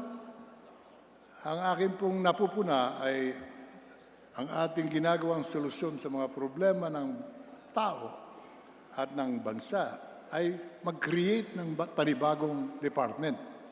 Meron tayong bagong department na itinuturing on water. Dahil sa meron daw problema sa tubig, Department of Water. Meron din tayong department na binuo dahil sa may problema ng housing, ay bumuo tayo ng Department of Housing. Hanggang ngayon, 2 taon na po nakaraan, ay hindi pa rin nakapagpuproduce ng bahay. In fact, tumigil ang production ng bahay para sa mahihirap dahil dito sa panibagong department na binuo ng Kongreso. Meron tayong binuo ang Department on Disaster Resiliency na para bagang mapipigil ang dating ng mga bagyo kung merong department na mga ngalaga. Ang sabi nila, at sinasabi nyo ngayon, gusto natin ang kagawaran na siyang tututok lang sa problema. Eh, hindi po ganun ang nangyayari. Department of Housing that does not produce housing is an ineffective law. Here we are going to create another department to simplify or to complicate the processes of foreign employment. The creation of a department is to simplify yung mga tulong na kinakailangan ng mga OFWs. Isa lang po dapat ang nilalapitan nila pagka po sila ay lalabas ng bansa. Let's say pre-departure, may mga trainings po yan, at kapag sila ay nandoon na, siyempre may mga contracts, bilateral contracts, at pag sila naman ay gusto na bumalik for repatriation, yan din po ang magiging trabaho ng bagong departamento so that the department can prepare them for other opportunities here sa ating bansa. So ito po ay kahilingan ng mga OFWs na alam naman natin na napakarami at matagal na rin po nila itong hinihiling. At siyempre, ang trabaho naman po natin dito ay magawa ng batas upang mag-improve ang ating mga departamento. To make it more efficient and also hindi na rin po iba-iba yung pupuntahan nilang departamento. Sa ngayon, lahat po ng sinasabi nyo ay inaasikaso naman ng Department of Labor. Gaya ng sinabi ko, hindi naman Department of Public Works na nakikialam dyan. Hindi naman Department of Health. Sabi ko kanina, doon sa documentary tax,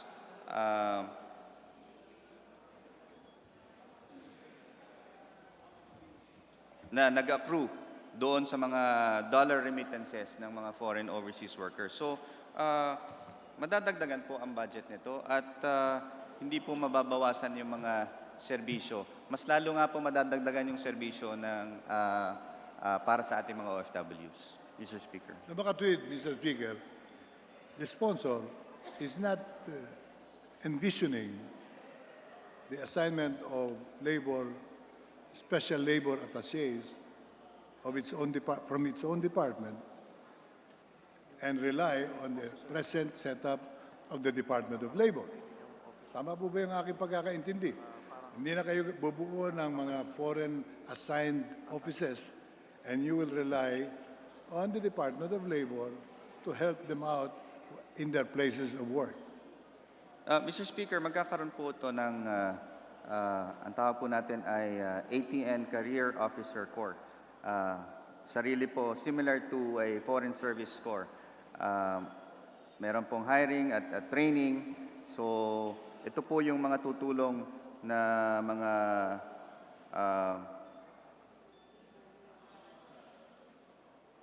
ito po yung mga tutulong sa ating mga OFWs. Nakalagay po dito yan sa Section 13 ng ating bill. So there is a provision na magkaroon ng mga officers to help out our foreign overseas workers. Makatwid, meron tayong parallel organization na titingin sa kapakanan ng ating mga OFW equal to those of the Department of Labor. That's correct, Mr. Speaker. Hypothetically, kung magkaroon ng problema, sino susundin ng labor attaché? Yung Secretary of the Department of OFW o Secretary of Labor? Depende po sa problema. If it's... Hindi pwedeng depende yan.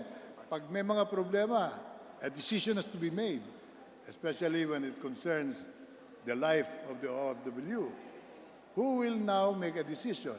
The Department of Labor or the Department of OFW? Wala na po yung Department of Labor kasi yung labor attaché ay ma-absorb po dito. I-abolish nyo ang Department of Labor? Hindi po. Yung pong component ng foreign assistance. What the gentleman is saying is that the Department of OFW will now be on its own. Yes, that's correct. With regards to... Hindi po ba magiging argabyado yung ating mga OFW kung hindi sila makalapit sa labor attaché na ang trabaho niya, pangalagaan yung kanyang kapakanan. Aasa siya sa Department of OFW na baka wala naman tao ron. Wala naman silang opisina ron.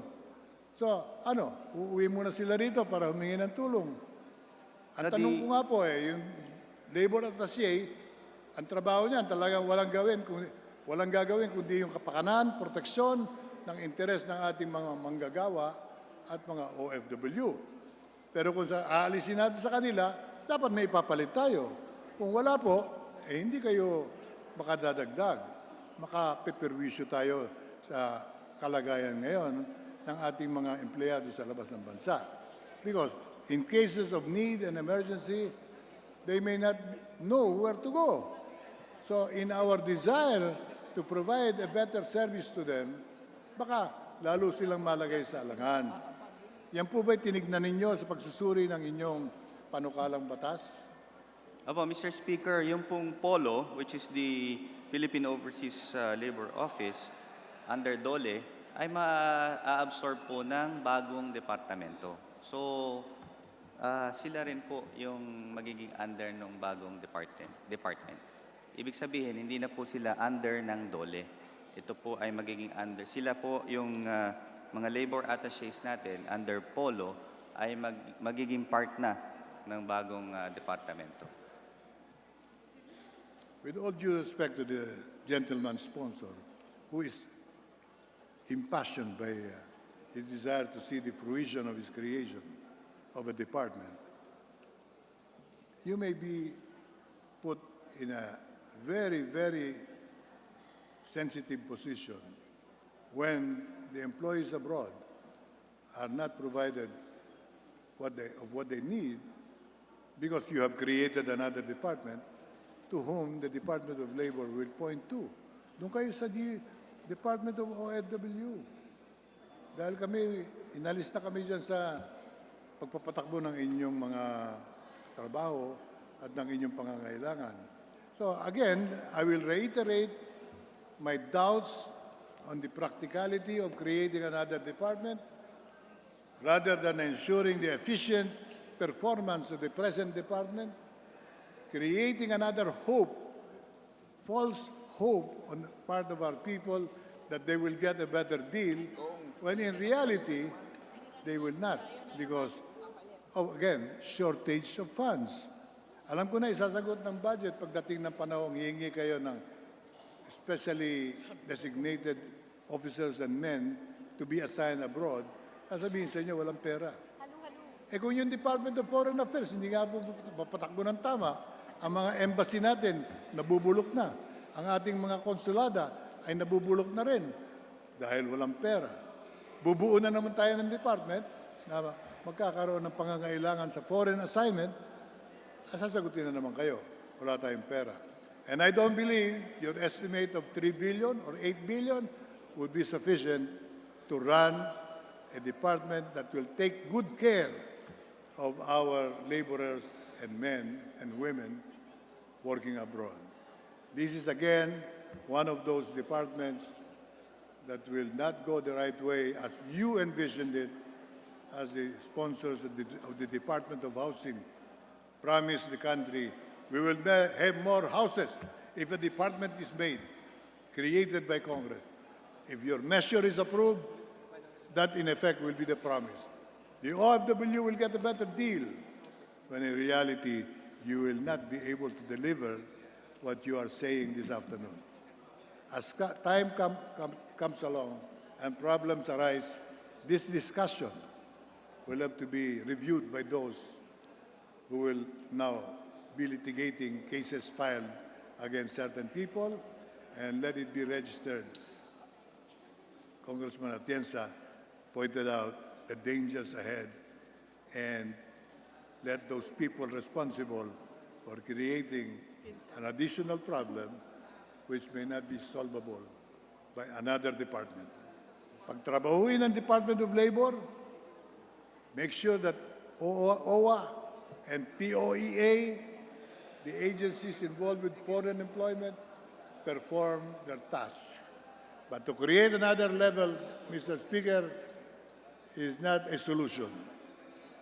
Making the present bureaucracy work harder is a better one. Creating another department, which, as you said, pag nagbago na ang buhay sa Pilipinas, pwede nang abolishin. Yun po ba sinabi nyo kanina? Nabanggit po ninyo na hindi permanente ito. Tatanungin ko po ang ating sponsor. Meron na po bang department na binuo nung araw, katulad ng Department of Health, well-studied, necessary, a requirement of good government? Department of Public Works, Department of... all the departments existing now, have any one of them been abolished because hindi na kailangan? Well, Mr. Speaker, depende nga po ito sa pangangailangan ng ating mga OFWs. I have a different optimistic view about this department. We cannot depend our decisions on the failure of other departments. If we don't create other departments to improve the present situation, wala na po tayong magagawa na improvement, wala na pong innovation. So, it cannot be a pessimistic view that one department failed, all the other departments cannot be created. So, ito po ay alam natin na malaki ang maitulong sa ating mga OFWs. At siyempre, iba-iba naman po ang ating opinion at ginagalang ko rin naman po ang opinion ng ating buhay party list representative. At ito pong overseas Filipinos ay nakadepende po dito ang kanilang buhay. Ang kanilang hanap buhay, ang kanilang kuminsan nga po ang mga pamilya nila ay talagang pamilya nila ang nagre-request na magkaroon ng isang departamento na natutulong sa kanila. Hindi lang po ito yung overseas workers na nagtatrabaho abroad. It is also their families which are also our constituents. So, naniniwala po ako na talagang kailangan po ang departamento na ito. Now, whether it will fail or not, that depends on the executive branch, which they are the ones responsible for the failure or the success of the department. It is not the responsibility of, per se, Congress alone. We have oversight functions, but it is the job of the executive. And we cannot blame, the failure of, for example, a housing department and make that a reason not to create another department. Not just this department, but also the following department, which is also under my committee, the Department of Disaster and Resilience, so which later on we will discuss. Ang sinasabi ko lamang po nito, again, I will go back. Ito po ay request, hindi lamang ng mga OFWs, request din po ito ng kanilang mga pamilya, napakarami pong pamilya na matagal na hinihiling na magkaroon ng isang departamento na tutulong sa kanila. The efficiency of these agencies will depend on how the Secretary will be able to manage this department. And it is not just one Secretary also. It is, of course, kailangan din natin magtulong-tulong. Hindi naman po ibig sabihin na may Secretary na ng Department of OFW, hindi na pwedeng tumulong ang DOLE. I mean, that is, alam naman po natin na kailangan natin ay tulungan sa lahat ng departamento para ma-solve natin yung mga problema at hinaing ng ating mga OFWs. Thank you, Mr. Speaker. Mr. Speaker, let me make it very clear. The interpellation that I have conducted is in support of the welfare of the OFW. Baka naman lumabas, pinalalabas kailangan nila, hinihingi nila ang mas higit na atensyon at tulong si Congressman Atienza Conta. Hindi po. I am for giving our OFW all the support that we can. In fact, I have been fighting na sila pag dumating sa airport, bigyan sila ng red carpet. Ganong kahalaga ang kanilang ginagampanan sa ating buhay at ekonomiya ngayon. But, kaya ako ipinaglalaban at tinatanong ko itong mga katanungang ito sapagkat hindi po ako naniniwala gaganda ang kalagayan ng OFW kapag ka nagkaroon ng another department other than the Department of Labor, because that's creating another bureaucracy that will only engage itself with more problems and requiring more money, which should be given to them already. It should be given to job generation. It should be given to the Department of Health para yung pamilya nila mabigyan ng health protection. Marami po pangangailangan ng isang OFW. Pero hindi po ito ang solusyon. Yun ang aking pong pananaw, yun ang aking damdamin, and I'd like to put it on record, and I'm appealing to all the members of Congress, consider this measure very carefully. Do not rush into a vote. You may be pushing the OFW to desperation. After this, baka wala na po silang kakapitan na pag-asa sapagkat we have created a false hope which we may not be able to deliver. Creating a department is never the solution. Making the bureaucracy today function well is the genuine way to national development and a better life of each and every Filipino. I beg to disagree with the gentleman, and I respect his passion for it, but respect and understand our position and be careful in the final wordings of the law. If you have no money, there is no efficiency, because money is always the problem of new creations, and power, again, comes very second. Who will be appointed to these positions will be, again, the problem. Samantalang may Department of Labor tayo, kung hindi nagtatrabaho si Secretary Bello, punahin siya ng ating Pangulo. Kung siya naman ay nagtatrabaho, payuhan na lang ng Kongreso as an oversight function. But definitely, creating another level which will only be a further complication of the functions of the DOLE will give the OFW a worse condition. Sana po itignan ninyo mga pinag-usapan natin at tignan po ninyo ang aming punto de vista na gusto lamang namin tumulong sa ating mga OFW. I am not definitely, lest we be misunderstood, that you are the only one concerned with the fate of the OFW. I know each member of Congress has that sentiment in their heart. Pero kailangan pong pag-usapan pa, pag-aralan pa, bago tayo bumoto dito sa panukalang ito.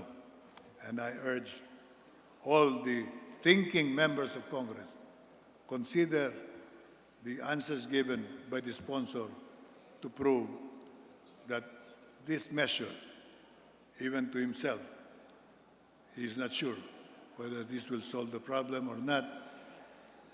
And as we see it now, it will complicate the decision-making process, which will give the OFW a lesser opportunity at a better deal.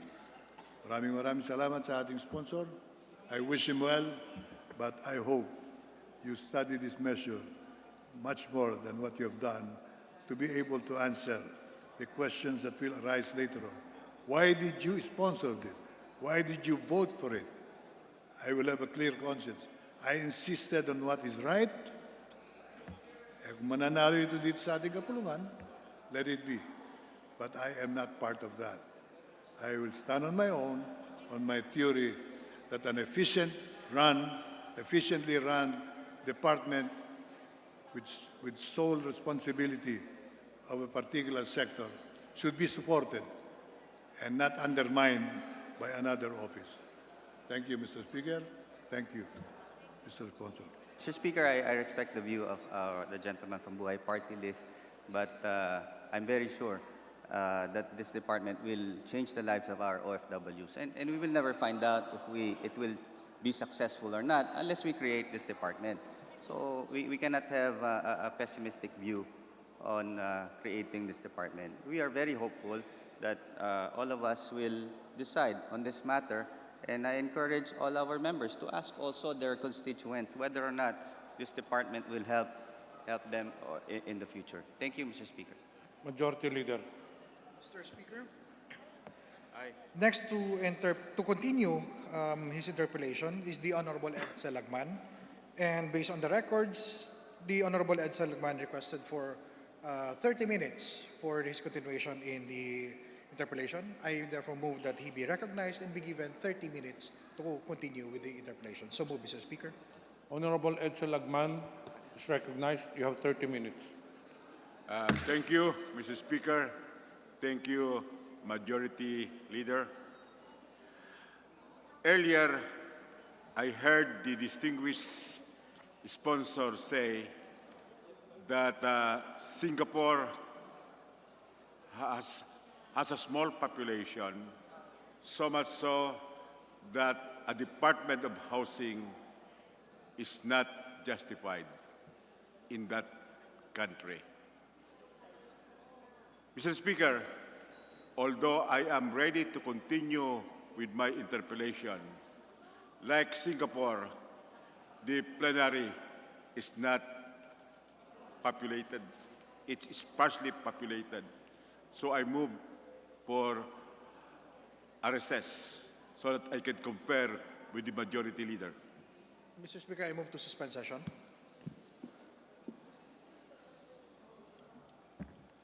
Session suspended.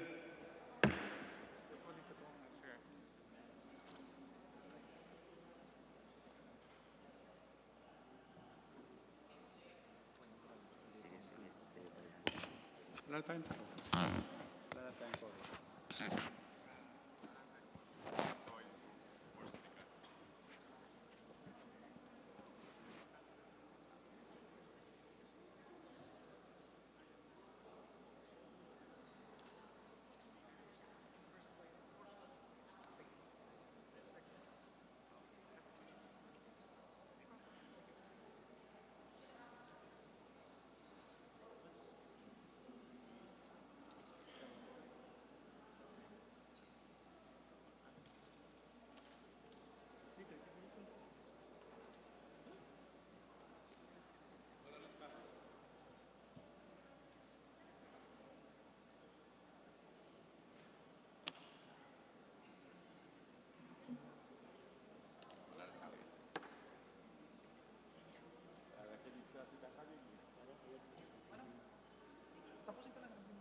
Session resumed. Mr. Speaker, I join the Honorable Edson Agman and suspend consideration of House Bill number 5832. So moved, Mr. Speaker. Is there any objection? Chair hears none. Motion is approved. Mr. Speaker, I move that we suspend session for a few minutes. Session suspended.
Asan yung listahan ng admin? Change of referral. Ayun. Ano, okay na to?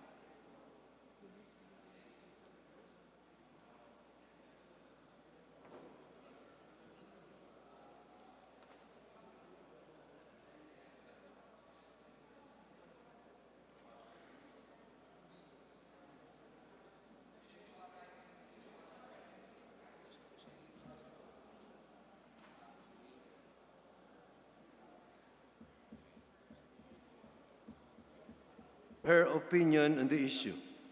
No position has been taken by the Visayas Bloc as a group on the ABS-CBN issue.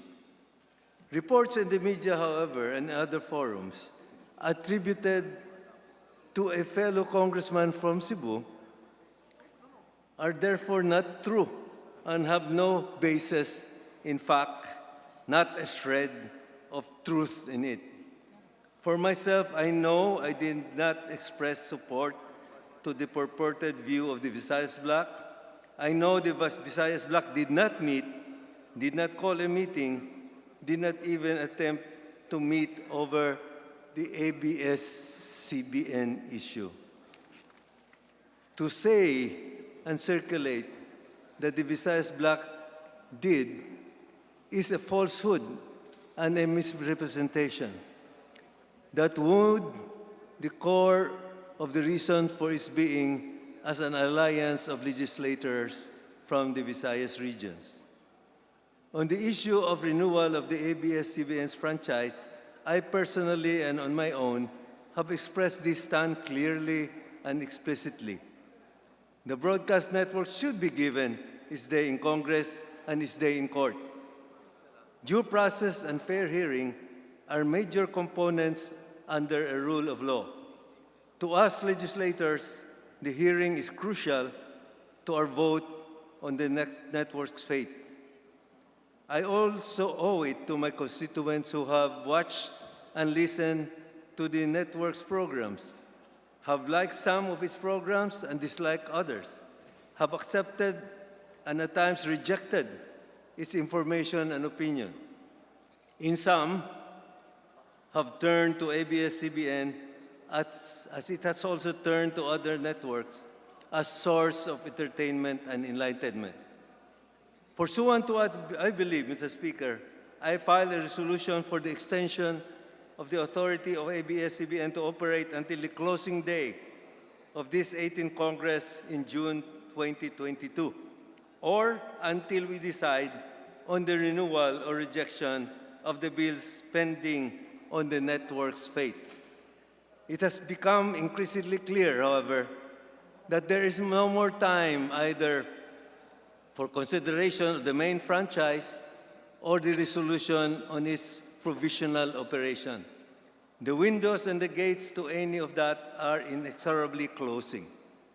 I and my colleagues may just have to pin our hopes that the Honorable Speaker will be faithful to the vow and promise he has repeatedly made on various public forums that ABS-CBN will be given a fair hearing to inform us legislators on the merits of its application, and two, that until the said hearing is completed and the vote taken, the broadcast network will be allowed to continue its operations.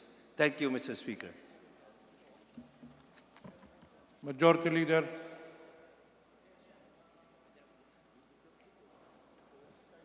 Mr. Speaker, next to avail of the privilege hour is the Honorable Mark Go. Mr. Speaker,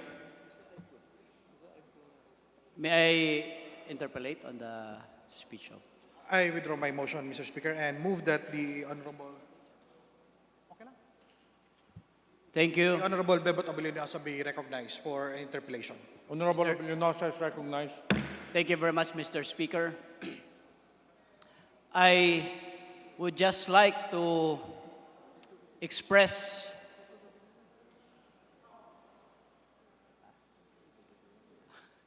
I'm sorry, I'll just move to the other podium.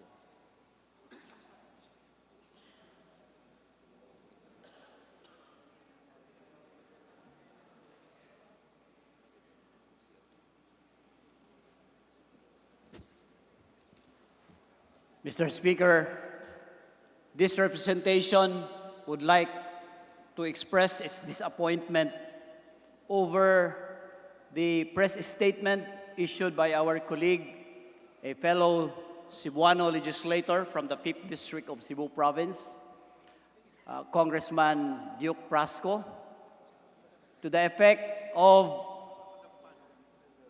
grossly misrepresenting in a way by saying that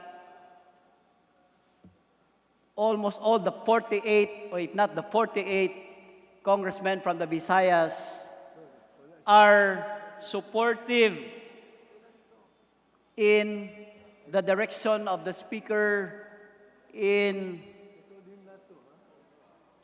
delaying or in not acting immediately on the renewal of the franchise of ABS-CBN.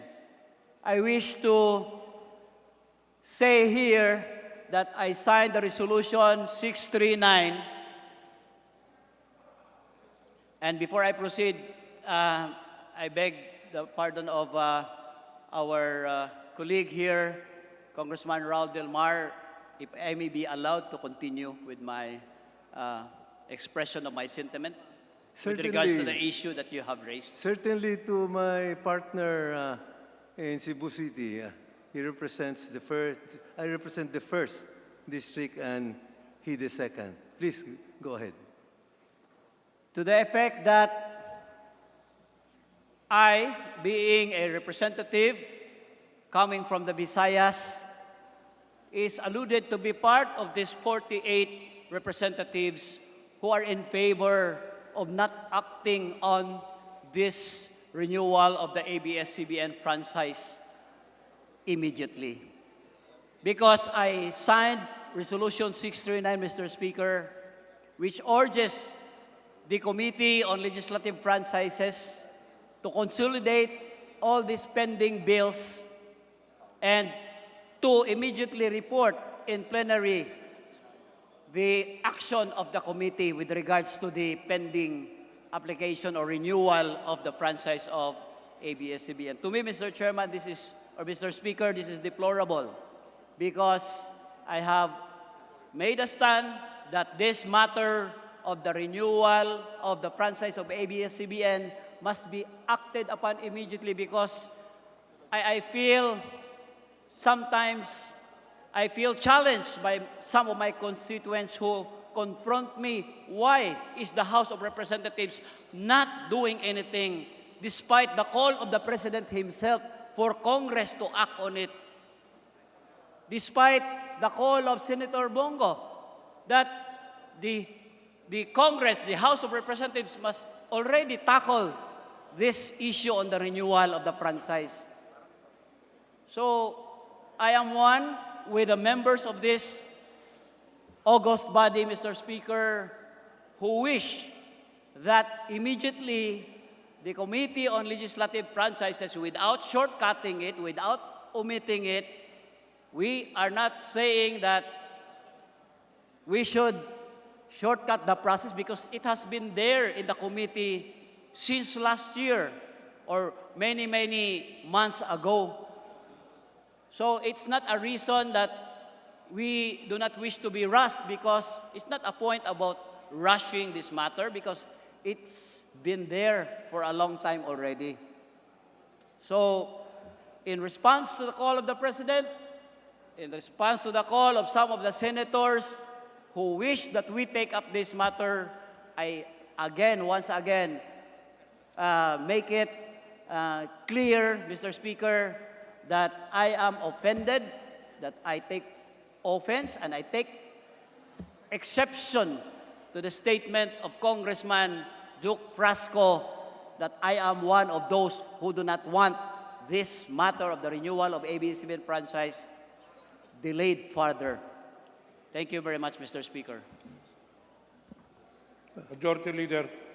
Mr. Speaker, I believe there is no interpolation to answer. So the gentleman has made a manifestation, so it's duly noted, Mr. Speaker. Majority Leader. Mr. Speaker, I move that we note the manifestation also of the Honorable Bebot Abilinausa and move that the speech and interpellation given by the Honorable Raul Del Mar be referred to the Committee on Rules for appropriate action. So move, Mr. Speaker. Is there any objection? The Chair hears none. The privileged speech of Honorable Raul Del Mar is referred to the Committee on Rules for its appropriate action. Mr. Speaker, next to avail of the privilege hour is the Honorable Mark Go of the Lone District of Baguio City, and I move that he be recognized. So move, Mr. Speaker. Honorable Mark Go is recognized. Thank you, Mr. Speaker. To my esteemed colleagues here in the House of Representatives and to all the guests who have graced us with their valued presence, a pleasant and fruitful afternoon. Friends and colleagues, I stand on a matter of personal and collective privilege. In the past 10 years, the country has continuously boasted increases in our gross domestic product. In fact, the Philippines is frequently cited as a rising tiger among emerging economies. But despite strong macroeconomic performance, income inequality throughout the country remains evident.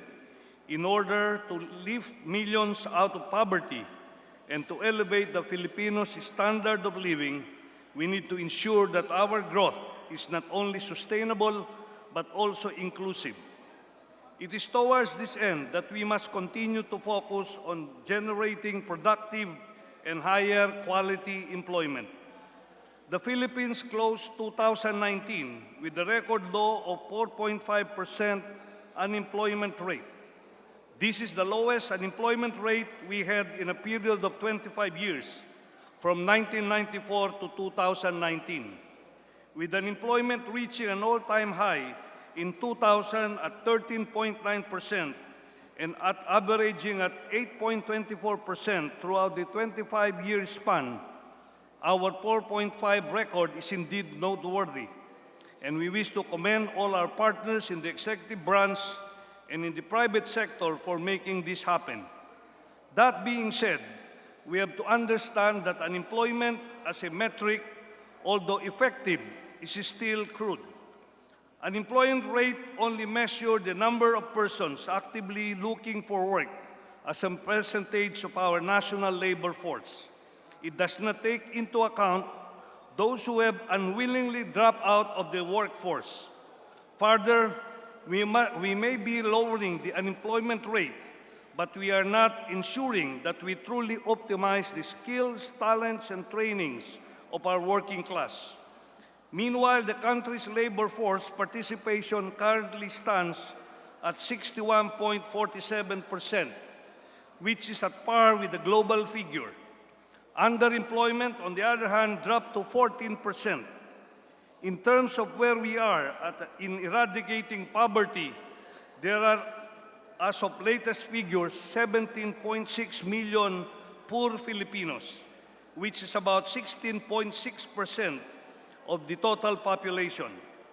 With the government's adjustment of its target to trim down our poverty rate to only 11% by 2022, there is a need to better understand the state of our employment and the current labor market. According to latest World Bank figures, labor productivity in the Philippines lags behind our regional peers. In 2019, productivity among the Philippines' employed labor force was $20,671 per worker, which was 3.8% higher than 2018's $19,900. This, however, is still below the global average of $37,739 and lower than our neighbors, Brunei with $170,536, Singapore with $153,852, Malaysia with $60,187, Thailand with $31,007, and Indonesia with $25,805. Our labor productivity, on the other hand, above that of Myanmar, Laos, Vietnam, and Cambodia. Currently, there is a very limited incentive to encourage productivity, so even if our GDP continues to grow annually, we still fall below the regional average. According to PSA data, the services sector accounts 57.8% of the country's GDP. Industry contributes 34.1%, and the agricultural sector contributes 8.1% of the national economy. Likewise, the services sector is our biggest employer, providing livelihood to 56.66% of our working population.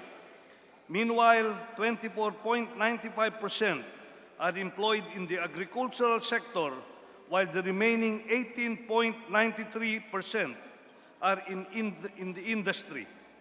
While our services sector continues to grow, reaching a growth of 7.1% last year, our agricultural sector still falls significantly behind. Although employing almost a quarter of our working population, agriculture only registered 1.5% growth in 2019. Low productivity and high production costs has long been the problem of our agricultural sector. Job and skills mismatch is another often cited hindrance to the full utilization of our labor force and development of employment conditions. According to DOLE, there were 1.29 million job applicants for 4.23 million domestic and international job vacancies in 2016. Of these, only around 400,000 successful applicants were hired.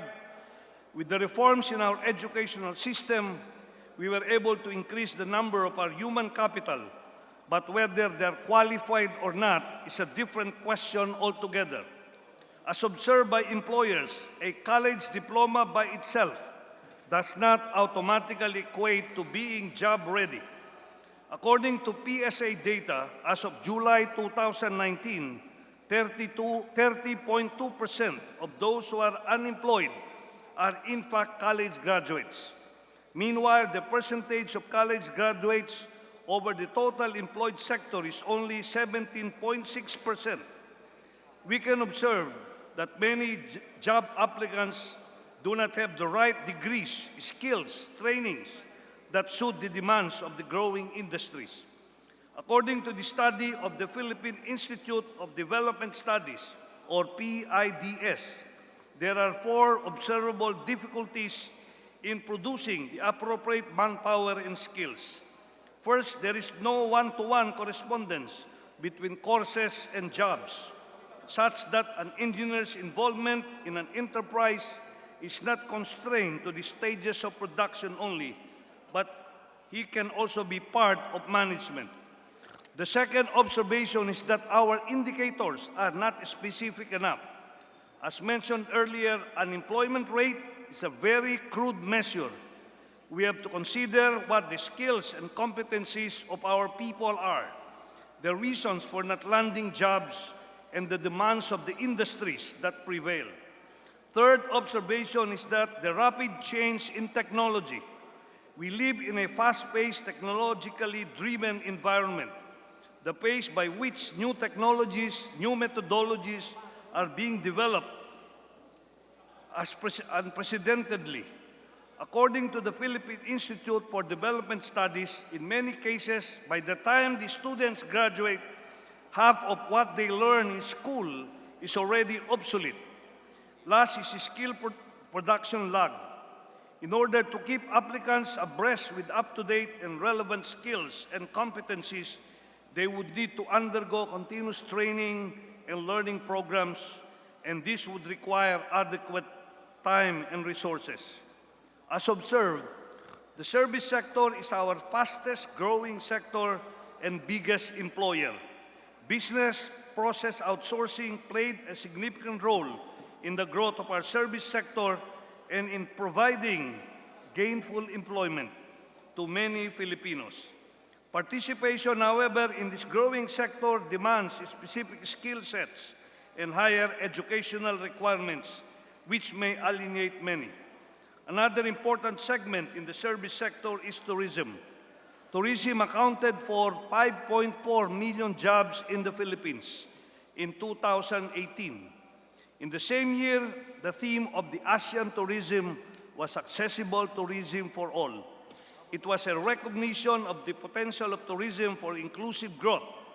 It is projected that ASEAN tourism will rake up $222.8 billion in 2027.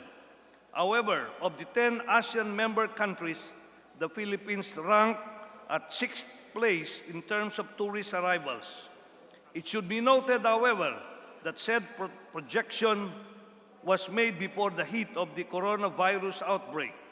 According to the estimate of Tourism Secretary Romulo Puyat, we could lose as much as 14.8 billion pesos in February alone due to the outbreak.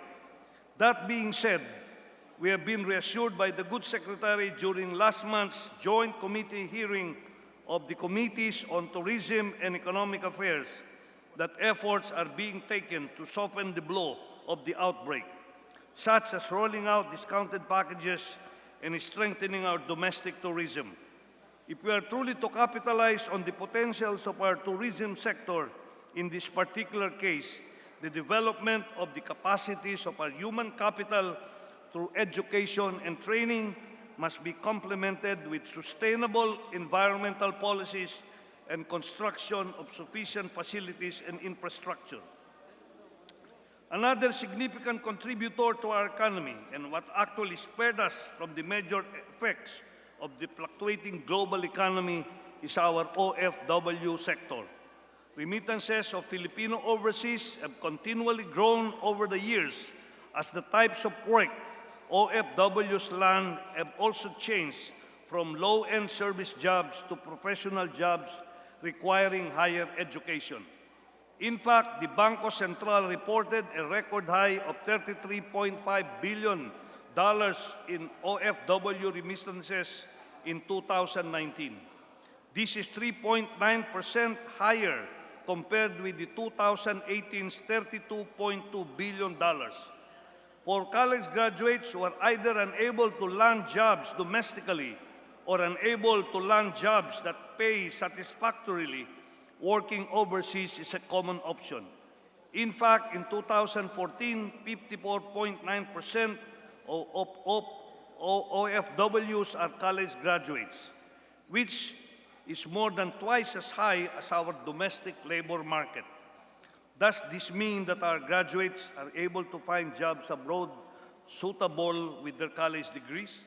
Not necessarily, but the wide salary difference between overseas and local jobs is sufficient motivation for many Filipinos to prepare working abroad.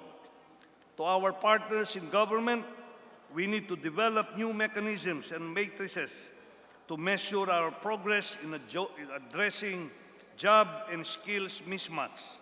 We are successfully bringing down unemployment in the country, but without considering the kinds of jobs our working class lands, it may give us a skewed appreciation of how things truly are at the grassroots. Are these jobs capable of lifting the standard of living of the working class? Are we maximizing the full potential of our college graduates and our skilled workers, especially now that we fully subsidize the education of students in SUCs and LUCs? We have to ensure that our investment on human capital is not put to waste when 4 years later, these graduates will not be able to land gainful employment because of their either overqualification or underqualification. And they will have to settle with jobs that do not make use of the knowledge and skills they have acquired and developed in college, which were paid for through the taxpayers' hard-earned money. Apart from unemployment, underemployment, and labor participation rate, we have to integrate in the regular analysis of our prevailing labor conditions, the profile of our workforce, the profile of jobs in demand, the rise and fall of industries, and such other factors that address job mismatch. We have to identify where the jobs are and what skills and competencies are required to fill these vacancies. We should not stop at asking if our graduates were able to land jobs, but focus more on whether we were able to truly utilize the skills and competencies of our workforce. In 2016, the PIDS released a study entitled "Are Higher Education Institutions Responsive to Changes in Labor Market?" The results of the study show that there is shortage in college graduates in the fast-growing service sectors. According to the study, our education curriculum is no longer responsive to the demands of industries and businesses operating in this global economy. CHED has consistently encouraged incoming students to enroll in courses like agriculture, engineering, science, and math, IT, teacher education, and health sciences. However, of last year's 751,301 college graduates, more than 1 in 4 were graduates of business administration and related fields. Meanwhile, of the total number of graduates for the year, only 3% finished a degree in agriculture, forestry, fishery, and veterinary. The low level of productivity and slow growth in the country's agricultural sector has resulted in a high incidence of poverty within the sector. Because of the shift in our economy from agriculture to service and the displayed low economic share of agriculture in the national economy, students are now less interested in pursuing a degree and a career in agriculture. This is in turn detrimental to the state of our agricultural sector. Without scholars, innovators, investors, and workers to sustain the future of agriculture, it will always be an uphill battle to ensure food security, inclusive growth, eradicating poverty, and rural development. Apart from securing our agricultural sector, we need to be efficient and dynamic in developing and improving the curriculum of the programs we offer in order to address industry needs. There must be an established, open, and continuous communication lines between learning institutions and the business sector in order to sustain a mutually edifying symbiotic relationship between them. These partnerships would hopefully yield updated curricula, development of standards, industry practices, increased productivity, on-the-job training programs, mentoring programs, and other mutually beneficial initiatives. With the help of the appropriate government agencies, there is a need to study which industries or sub-industries are already saturated with the appropriate college graduates, which industries require more graduates and skilled workers, which degree programs are more needed in the domestic market, and which ones are more marketable overseas. We also have to determine the industries with which we have comparative advantage and develop the appropriate programs to capitalize on the decent lives for the working class. Over the years, brain drain is becoming a problem as our college graduates and skilled workers leave the country for higher salaries abroad. The OFW sector is very much responsible for the continuous growth of the national economy, but working overseas should be a free choice for Filipinos seeking employment and should not be seen as the only option for survival. For education to fully serve its purpose of being an equalizer, we must have industries that would be able to absorb the 700,000 graduates we produce annually. We have to strengthen our domestic industries by encouraging firms and workers to become more productive. Increasing productivity should be treated as part of the national agenda and priority and not merely as a goal at the company level. We can do this by strengthening bipartite mechanisms and introducing productivity concepts to our workforce early on by requiring the incorporation of concepts in the curriculum of basic and higher education. We must also require businesses to adopt schemes that would incentivize productivity among workers, which include service incentive programs, profit-sharing mechanisms, and improvement of working conditions. These are only a few of the things that we can do to encourage productivity and fully utilize the skills and competencies of our graduates and skilled workforce. For far too long, the world inequality has so adequately captured the socioeconomic landscape of the country. Increased labor productivity, complemented with education and skills training that are responsive to the modern-day demands of the industries. There must be our focus to curb poverty and inequality and to fully utilize the strengths of the Filipino working class. Employment is a key towards growth that is not merely reflected in our strong macroeconomic indicators, but actually translated in the lives of the Filipino people. Nation building is a responsibility shared by all, and I believe in what a Filipino can do given the right opportunities to share in the joy and pride of contributing to the productivity and growth of our nation. To create decent jobs is to further social justice. My esteemed colleagues, let us work together to ensure productive, gainful, and dignified jobs for the Filipino people. After all, they were first to give us our jobs that fateful election day. Again, maraming salamat at magandang gabi po sa inyo lahat.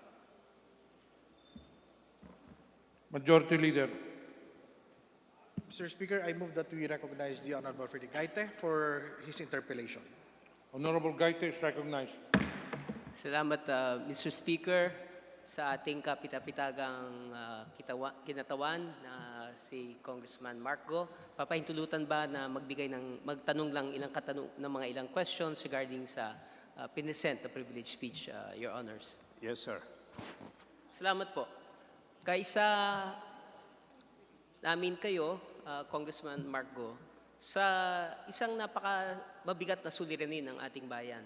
Ang problema sa disempleo, at hindi lang yung disempleo, yung problema na rin sa underemployment. So yung dalawang factors na yan na nagkukos ng matinding kahirapan as presented sa inyong PowerPoint presentation at inyong speech. Mr. Speaker, Your Honor, sa inyo bang pananaw ngayon, ang gist ng pagkaunawa ng kinatawang ito ay yung nangyayaring mismatch sa usapin ng edukasyon o trainings at yung trabaho na available sa kasalukuyang employment opportunity sa ating bansa.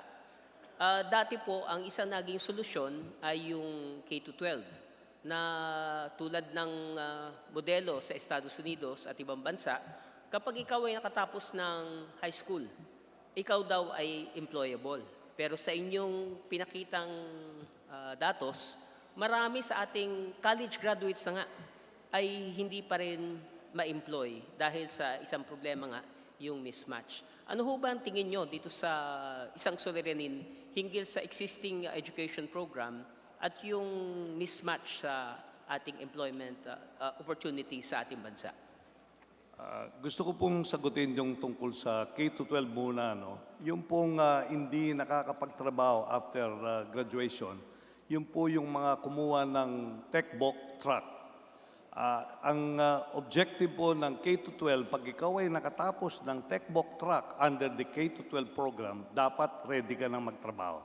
Pero sa mga industriya natin sa Pilipinas, dahil siguro maraming mga graduate ng koleyo, ang gusto nilang piliin at yung mga nag-graduate ng koleyo.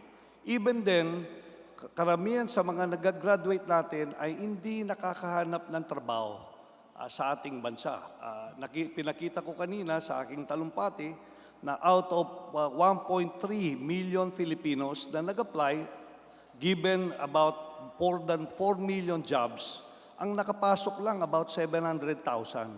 So talagang parang yung mga pinag-aralan natin at yung degree na natapos natin ay hindi sapat sa mga pangailangan ng mga kumpanya sa ating bansa. So kailangan dito ay gumawa tayo ng paraan na magkaroon ng tunay na ugnayan ang industriya at ang iba't ibang ang ating edukasyon para ma-match natin kung anong kailangan ng industriya, dapat yon ang ituro natin sa ating mga iba't ibang paaralan.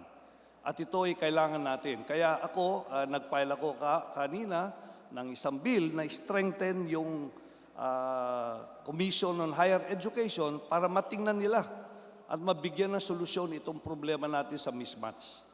At inaasahan ko na pag binigyan natin ng kapangyarihan ang CHED, mabibigyan natin ng kalutasan itong problema natin sa mismatch. At pangalawa rito, gusto natin sa pagkakaroon ng ugnayan ng mga industriya at ang ating edukasyon ay kailangan nag-aaral pa lang yung ating mga estudyante ay meron na silang karanasan. At ito'y kanilang makukuha kung sila ay mabigyan ng ito nga, yung tinatawag nating OJT. Importante ito at ito ang magiging daan para mabigyan natin ng kalutasan itong ating problema sa mismatch. Maraming salamat po, Mr. Speaker, at sa ating kagalang-galang na Congressman Mark Go sa paglilinaw. Sa inyong pananaw, doon sa mga nakatapos ba ng high school, ng K-12, bagamat may mga datos na sinasabi na nga na iilan lang actually ang nakakatapos hanggang kolehiyo. sa isang nabasa kong pahayag, doon sa wala pang 10% ng buong populasyon ng mag-aaral ay makakatapos ng kolehiyo.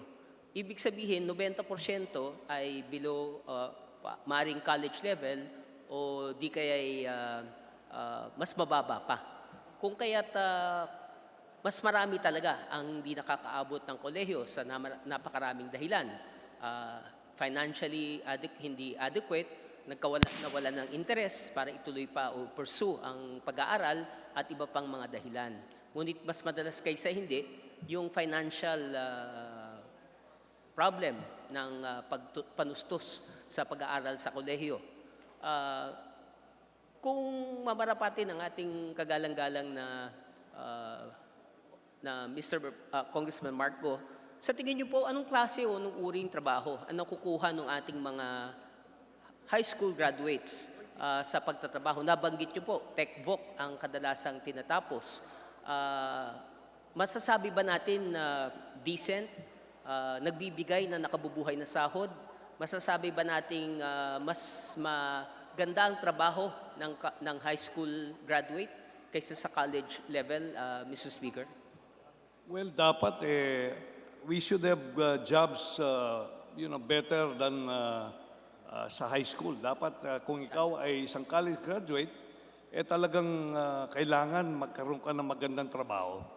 No, pero sabi nga natin, karamihan ng yung mga ibang kababayan natin, they don't like to pursue college education, so sila ay kumukuha ng tech-voc courses para kaagad silang makapagtrabaho.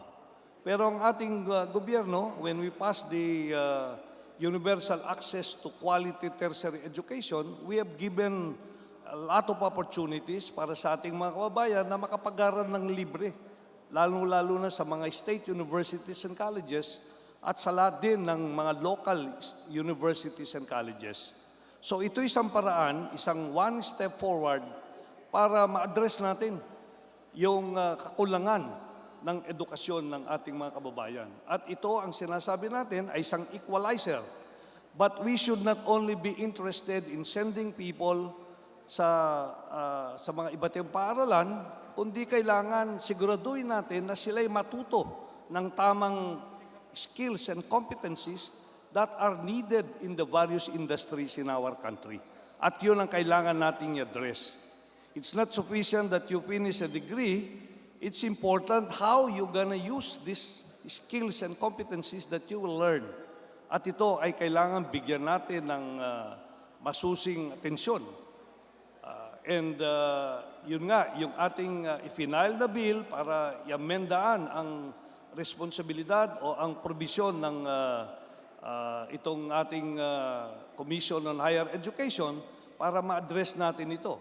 At hindi lamang mismatch, ang gusto rin natin dito yung pagandain ng resulta ng mga eksaminasyon na binibigay ng PRC.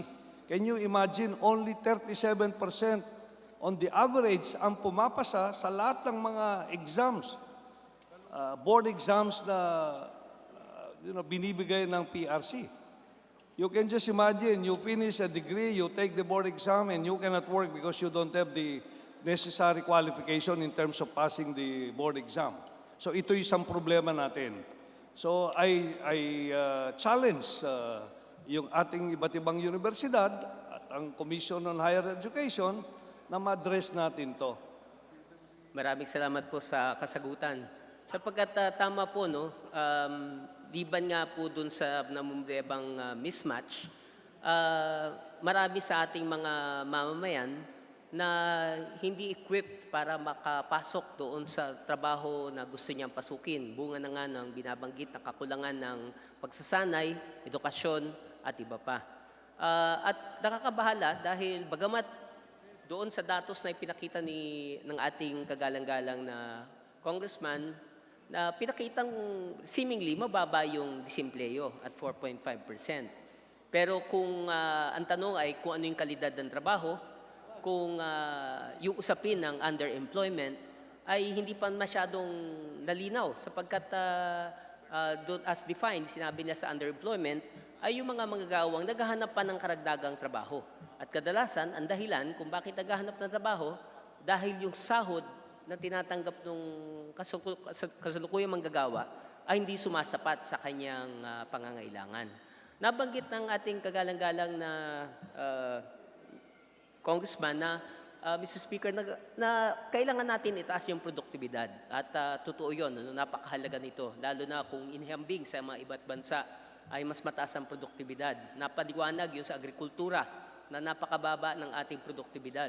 Ngunit tulad ng na-observe po natin, mas marami na mga Pilipino, lalo na yung mga anak ng mga magsasaka, ayaw nang piliin na tumuloy sa pagsasaka. Ano ho kayang dahilan dito? Maaari bang sabihin na may mga patakaran ngayon na didincentivize yung pagpasok sa agrikultura? Hindi kaya yung rice import liberalization law na nagtulak sa mas mababang presyo ng palay ay didincentivize yung mga estudyante, mga bata na kumuha ng agrikultura dahil hindi na profitable, hindi na magiging magkaya-aya bilang isang karir ng isang mamamayang Pilipino, Your Honor. Mr. Speaker, hindi natin pwedeng sabihin na ito yung nag-discourage o nag-disincentivize sa ating mga estudyante para kumuha ng agrikultura. Itong mga nangyayari ngayon at mga pinairal na polisiya, kasi ito'y matagal ng panahon na nangyayari. Year to year, bumababa ang interest ng ating mga kababayan na mag-take ng mga kurso related to agriculture. Nakita natin dito, ang gusto nila kasi karamihan, mga white-collar jobs ang pinipili nila at para makuha yan, kailangan ito yung kursong kunin nila. So there is definitely a need that we encourage yung ating mga kababayan na kumuha ng kurso related to agriculture. Kasi ang ating bansa ay isang, sabihin na nating agricultural country, at para maibsan natin ang kahirapan, we should, utilize this resource of the country. Pero kung makita natin yung mga kumukuha ng kurso sa agrikultura, veterinary, fishery, ay napakababa. At ang resulta ng productivity nito, year to year, ang increase lang is 1.5% compared to the other industries. No? So, kailangan talaga bigyan natin ng pansin ito. At ayaw ko namang sisihin yung mga polisiya. No? I think there should be a collective effort. No? Yung mga binibigyan natin ng scholarship siguro sa college, simulan na natin ngayon na dagdagan natin ang pondo sa scholarship sa mga estudyante natin na kukuha ng agrikultura. Salamat po, Mr. Speaker. Kaysa po kami ng ating kagalang-galang na Congressman Go sa pagbibigay ng prioridad o emphasis sa agrikultura. At alam na natin, no, ang ating mga magsasaka nagpapakain ng ating bayan. At napakahalaga, tulad na nabanggit nyo, sa larangan ng agrikultura, ito yung natural resource natin na hindi pa natin talaga na ma-maximize kung kaya't napakababa ng produktibidad. Ngunit, nabanggit nyo po, no, at isa pang mayor na usapin, at kami po ay kaisa rin, doon sa usapin ng ating mga overseas napipilitan na mga manggagawa magtrabaho sa ibayong dagat. At meron po kayong magandang pagsusuri. At binanggit nyo po, una, dahil maraming napipilitan magtrabaho sa ibang bansa dahil maaring hindi sapat yung bilang ng job opportunity sa ating bansa, ngunit nabanggit nyo rin yung mababang pasahod. At sa esensya, yun yung nagdadrive sa ibang mga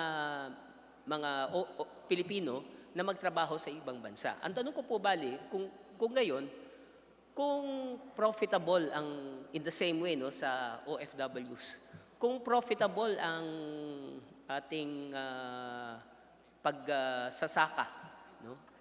Sa maging ito ay magpupuno sa kanyang mga pangangailangan at labis pa, na magiging makakatulong ito sa hindi lang sa sarili niya, kundi sa ating bansa, hindi ba maaaring isang paraan yon para i-incentivize yung pagpasok muli sa agrikultura bilang isang undertaking, bilang isang mamamayan na kayang buhayin ang kanyang pamilya, kayang pakainin ang kanyang buong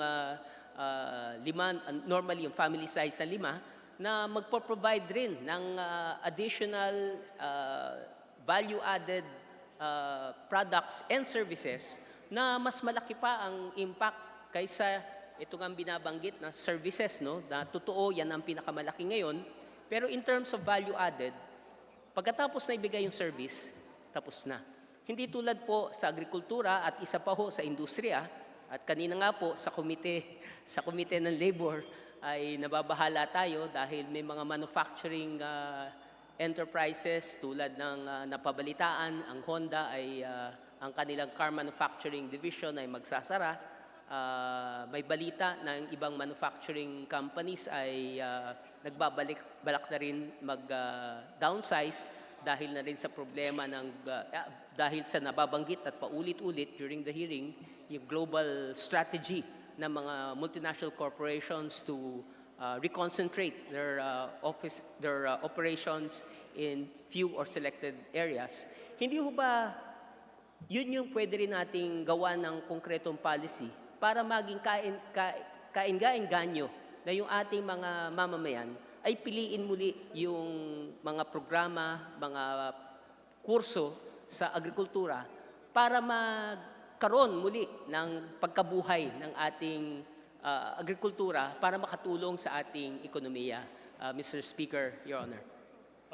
Mr. Speaker, I agree with you na kailangan talaga bigyan natin ng malaking atensyon at encourage natin, magbigay ng incentive para mabigyan natin ng focus yung ating agrikultura.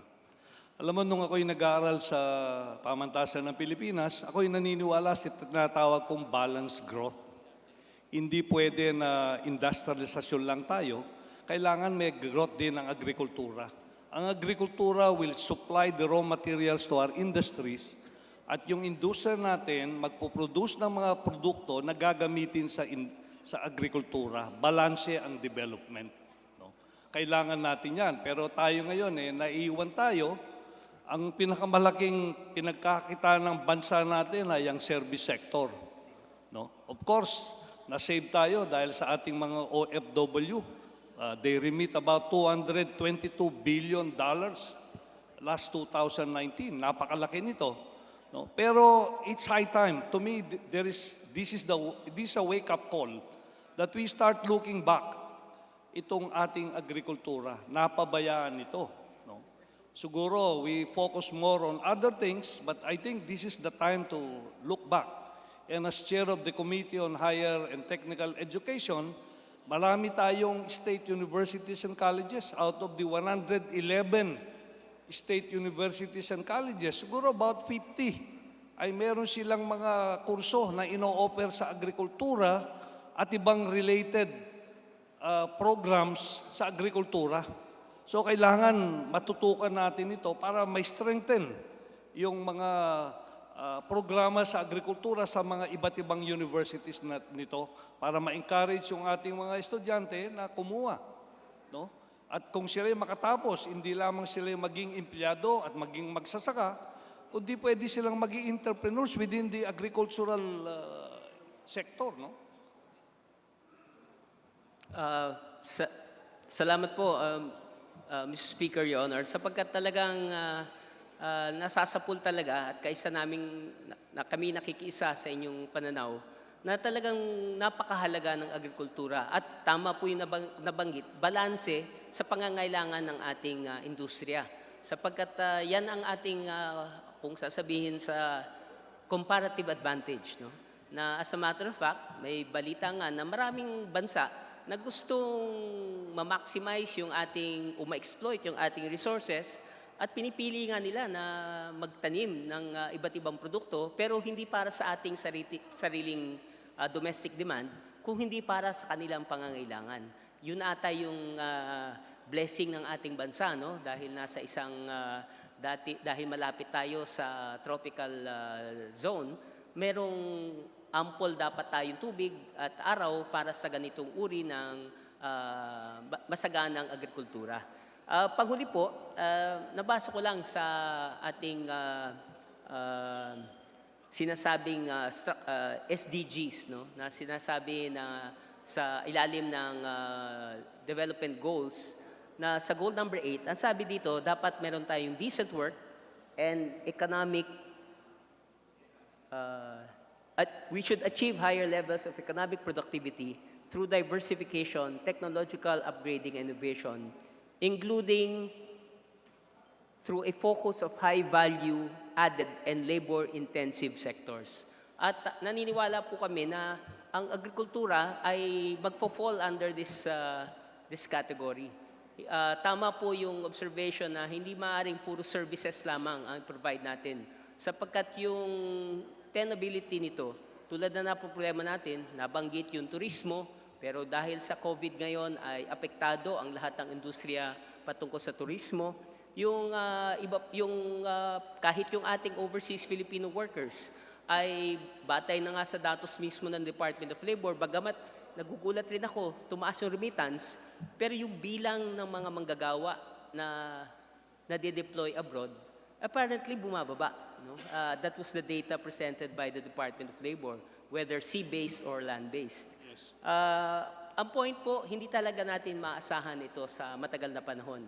At kung tamang ifo-focus natin ang ating sistemang edukasyon para mag-fit doon sa pangangailangan ng ating empleo, malaki ang advantage na makukuha ng mga mamamayang Pilipino sa ganitong larangan na magkaroon ng isang sistema ng edukasyon na angkop o sang-ayon sa pangangailangan ng ating agrikultura, ng ating industriya, ng ating iba't ibang sektor ng ating lipunan. Kaya maraming salamat po sa inyong mga paglilinaw at kami po ay nakikisa sa panawagang lalo nating paundarin ang ating edukasyon para ang edukasyon ang paraan para makalaya sa kahirapan. Maraming salamat po. Marami pong salamat, Congressman Gaite, Mr. Speaker. Marami po salamat at magandang hapon po. Majority Leader. Mr. Speaker, I move that the speech of the Honorable Mark Go and the interpolation thereof be referred to the Committee on Rules for appropriate action. So moved, Mr. Speaker. Is there any objection? The chair is none. Motion is approved. The privileged speech of Congressman Mark Go will be referred to the Committee on Rules for appropriate action. Majority Leader. Mr. Speaker, I move that we resume consideration on House Bill number 59, contained under Committee Report number 73, and I request that the Secretary General be directed to read the title of the measure. So move, Mr. Speaker. Is there any objection? The chair is none. Motion is approved. The Secretary General will now read the title of the proposed House measure. House Bill number 59, an act setting the minimum paid-up capital and locally produced stock inventory requirements for foreign retail business enterprises, amending for the purpose Republic Act number 8762, otherwise known as the Retail Trade Liberalization Act of 2000. Mr. Speaker, our parliamentary status is that we are in the period of interpellation. And with that, I move that we recognize the Honorable Victor Yap to continue sponsoring for the measure. So move, Mr. Speaker. The gentleman from Tarlac, Congressman Victor Yap, is recognized. Mr. Speaker, yes. Thank you very much for the Rules Committee for bringing this up again, which got stalled late last year. And we are open to the debate and discussion for this proposed law, proposed bill, Mr. Speaker. Mr. Speaker, with that, I move that we recognize the Honorable Franz Castro of the Party List Act Teachers to interpolate our sponsor. So move, Mr. Speaker. The Honorable Franz Castro is recognized. Maraming salamat, Mr. Speaker. Yung ating po bang kagalang-galang na kinatawan mula sa Tarlac, si Congressman Victor Yap ay pwedeng sumagot sa ilang mga katanungan ng representanteng ito. For sure, Mr. Speaker. Okay. So, unang-una, Mr. Speaker, gusto ko munang magpakita ng PowerPoint presentation nung ilang mga retail. It has over 1,400 stores in 18 countries and employs 22,000 workers globally. It has 36 stores in the Philippines. Next. So ito na po yung mga local brands natin. So later na yan. So ang tanong ko po, Mr. Speaker, doon po sa mga example po ng mga nabanggit natin na mga multinational na mga retailer store na malalaki na. So ang general question, Mr. Speaker, bakit kailangan nating palitan o i-amend itong batas natin on retail trade, samantalang nakikita natin, ang dami na nasa paligid natin, yung mga example ng mga ganyang mga retailer, kung hindi pa natin babanggitin, Mr. Speaker, kagaya ng 7-Eleven at iba pang mga retailer store ay talagang kalat na kalat sa ating bansa. So ano po ba yung problema natin, Mr. Speaker? Kasi wala namang magpiprevent dito sa mga multinational na mga retailers na to na pumasok sa ating bansa. In fact, more than 100 nga yung kanilang, more or less 100 yung kanilang mga retail store. Mr. Speaker, Your Honor. Mr. Speaker, the wholesale retail trade business redounds to about 20% of the employment now in the country, Mr. Speaker. Second, we believe that it's not just an embrace of capitalism, but we realize that the important value here is that competition, at the end of the day, will be a net benefit to the entire Filipino community. And why is that, Mr. Speaker? Yung consumer na makaka-benefit, katulad ng mga nabanggit na brands na Uniqlo, H&M, siguro, Mr. Speaker, nakabili na rin kayo ng ilang piraso nito. Mura matibay gusto ng tao. And in a world that is very much connected now, Mr. Speaker, na nabibili na nila online itong mga to, Mr. Speaker, magkakaroon ng net benefit at the end of the day, perhaps not only to increasing of taxes, increasing of employment opportunities for our Filipino, but at the same time, mas makakabuti net benefit to our consumers who will have more choices, better and cheaper products at the end of the day, Mr. Speaker. I think that is the point. Now, I'm not saying that to paint entirely that the entry of these shops will close down the garments industry, for example, in Taytay. I believe pwede pa rin naman mabuhay yung mga industriya na yan, provided na talagang they keep up to competition. I think that's the rule of the game.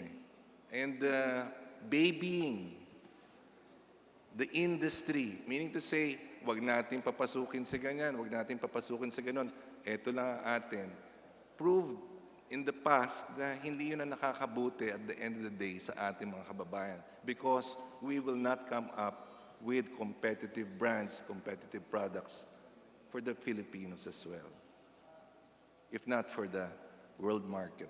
Mr. Speaker, thank you. Thank you, Your Honor, Mr. Speaker. So yun nga po yung basic na tanong dahil hindi naman natin piniprevent yung pagpasok ng retail o retailer store dito sa ating bansa. Katulad nga ng ipinakita kong example kanina na very obvious, mushrooming sa ating mga mall, sa ating mga iba't ibang lugar sa Pilipinas. Pero kung mag-create ba ito ng job? Yes, nag-create naman ito ng job. Tama nga, kasi wala namang magpiprevent sa kanila Kahit naman meron ditong nililimitahan yung kanilang pagpasok dito dahil dun sa previous na batas, itong RA 8762, meron ditong Category A, Category B, Category C, Category D. Ano bang pagkakaiba-iba nito, Mr. Speaker, Your Honor? Alam natin yung foreign equity participation. So kahit na meron ito dito sa existing na batas natin, marami pa rin sila. Kasi napakaliit kung tutuusin yung 10 million or $2.5 million na kapital. Halimbawa nga lang, kung papasok dito, Mr. Speaker, Your Honor, nababasa ko na, papasok dito yung largest store ng mga hardware, etc., yung IKEA. So napakaliit nitong 10 million na ito na paid up capital kung titignan natin. Mr. Speaker, Your Honor, dito sa foreign equity participation, halimbawa, dito sa category A, enterprises with paid up capital equivalent in the Philippine peso less than $2,500,000 shall be reserved exclusively for the Filipino citizens. So ito pong $2.5 million ay reserve ito para sa mga Pilipino. Yung category B hanggang category letter D, binago na natin ito Ginawa na natin siyang 100% foreign ownership. Wala nang category dito kung saan 60% lang para doon sa ating Pilipino, 60% para sa Pilipino, 40% doon sa foreigner. So itong batas na ito ay, ang ibig sabihin, wala na itong category A to D. Bali, isang category na lang na may with 10 million, pwede na ang foreigner na magmay-ari ng 100% ng ating mga retailer store. So paano po nakikita, Mr. Speaker, ng ating tagapagtaguyod ng batas na ito, na makakatulong ito, lalong-lalo na doon sa ating mga maliliit o yung mga micro, small, and medium enterprise. Hindi ba papatayin nito yung ating mga micro, medium, and small enterprise? Mr. Speaker, Your Honor. Yun pong category na nababanggit, Mr. Speaker, Honorable Interpolator, sinimplify na po natin yan. Ginawa na lang po natin with the minimum paid up capital of the equivalent in the Philippine peso of $200,000 o mga 10 million something. Ito po ay consistent do sa pinasa natin na Foreign Investment Act na nireduce din natin ng 200,000. So with that, we're just being consistent. Totally, hindi pa rin naman niya kino-compete directly yung mga maliliit na negosyo. For example, karamihan na nagko-comprise ng mga micro-entrepreneurs or mga sari-sari stores. No? I don't think na aabot sa punto, Mr. Speaker, na yung mga sari-sari stores natin magsasara because of competition nitong pagpasok ng pag-open up ng foreign retail or retail trade amendment na ginagawa natin. For one, open competition nga, Mr. Speaker, hindi makakapag-compete sa aking pananaw ang isang foreign na nangangailangan ng 10 million para mag-set up ng tindahan sapagkat ang mga sari-sari store ay mahirap talunin ng isang negosyante na nag-i-employ, nagre-renta ng mahal na lugar. So, hindi direktong lalabanan yung mga negosyong ito. No? Kung sasabihin, bawasan pa natin yung mga 7-Eleven, then I think that is a naive way of attacking the problem na bawasan pa yung 7-Eleven sapagkat nandiyan na nga sila. Kung yung mga yun na nakaka-apekto sa mga maliliit nating hanap buhay, let's take a second look. The 7-Elevens sells 70% higher than basic sari-sari stores. For the mere fact na katulad na ginagamit kong example or metaphor na dito, yung maliliit na tao hindi nga tatamaan noong mga negosyanteng may 10 million and above na negosyo. Bakit?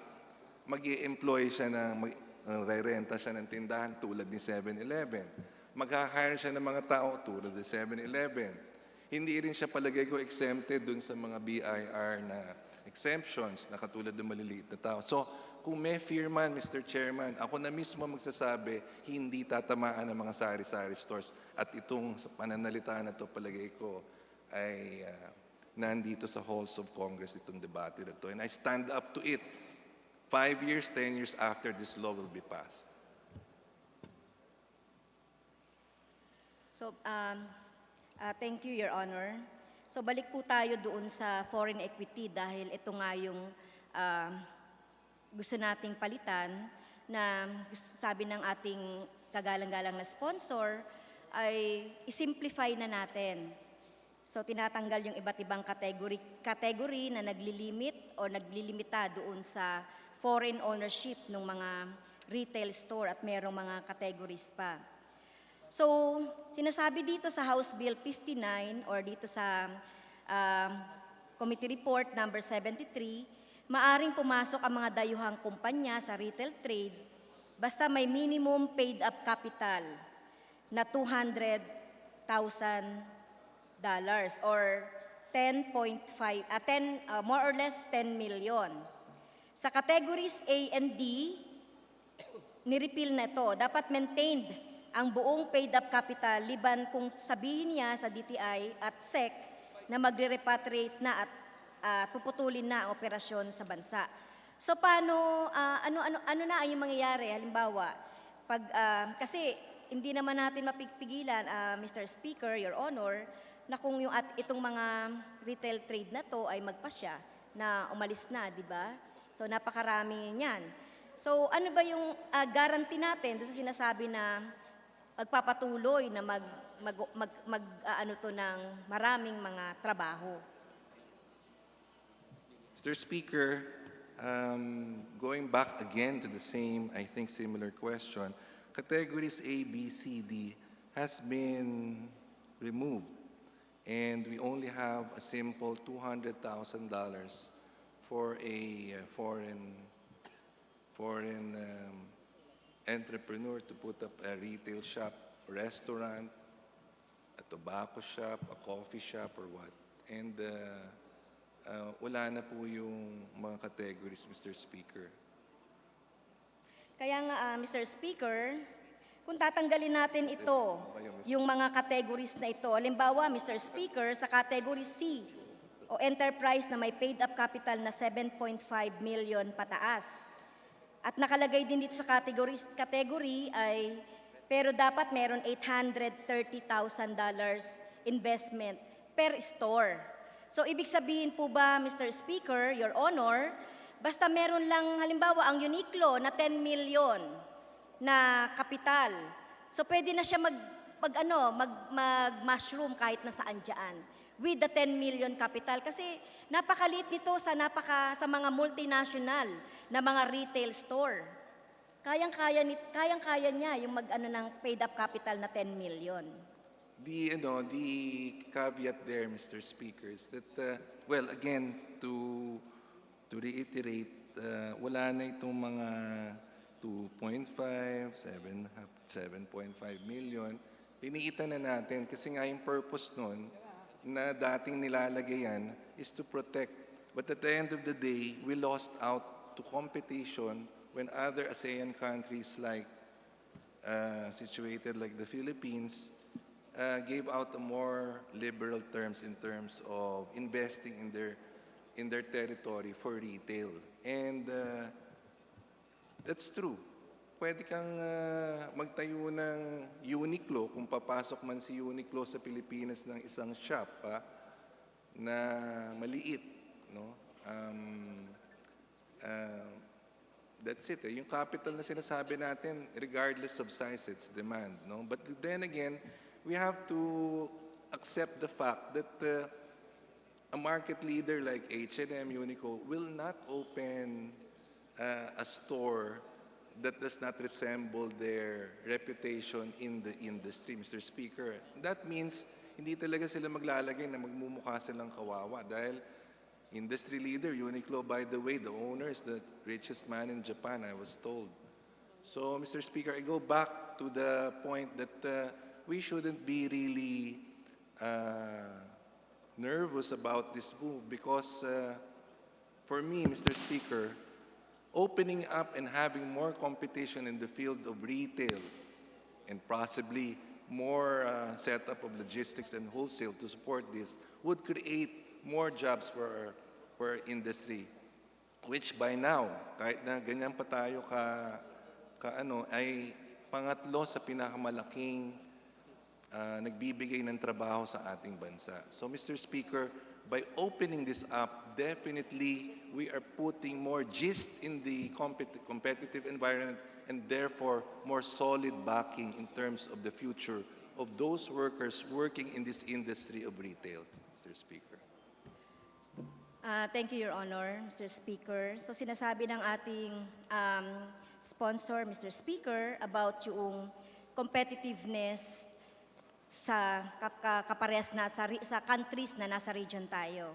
So magbibigay po tayo ng example, Mr. Speaker, kaugnay nito ng mga Asian countries.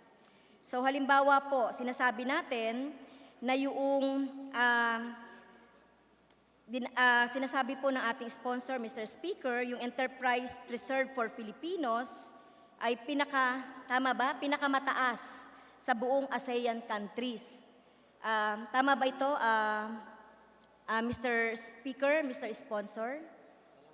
Yun bang sinasabi nating 10 million capital na mga retail stores ay pinakamataas po doon sa lahat ng mga ASEAN countries? Hindi ko naman siguro masasabing pinakamataas as of my knowledge, pero definitely hindi rin tayong pinakamababa. We are just placing ourselves within probably an average of what is being set. And for me personally, if we're going to open up, and the end winner at the end of the day is the consumer, which are all Filipinos for our people, then definitely itong $200,000 compared with other countries, like for example, Vietnam.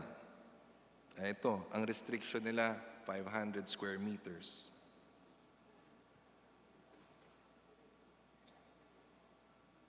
Cambodia, Laos, Brunei, ang kanila, they garner by the size of the store. So typically, Mr. Speaker, a 10 million or $200,000 shop would be in the vicinity of about 200 square meters, Mr. Speaker. So andito tayo sa vicinity ng na aspect of competition na to, Mr. Speaker. Thank you, Your Honor. Totoo po, yung binabanggit ninyong Vietnam, nakalagay dito, wala nga siyang capital requirements for FDIs, but it does require FDIs in retail to make capital contribution to Vietnam economy and buy stocks. One report says 3 billion kada kumpanya. Bukod dito, Mr. Speaker, Your Honor, retail is considered as a conditional investment sector that is subject to various restrictions. Ano ba yung mga restrictions na ito? Isang retail sales outlet lang. Number 2, kung magdadagdag, dadaan sa hiwalay na proseso to secure a separate license. Pangatlo po, na restriction, dapat pumasa sa economic need test ng Local People's Committee at the Ministry of Industry and Trade. So napakalaki ng safeguard nila doon sa local retail stores nila o company.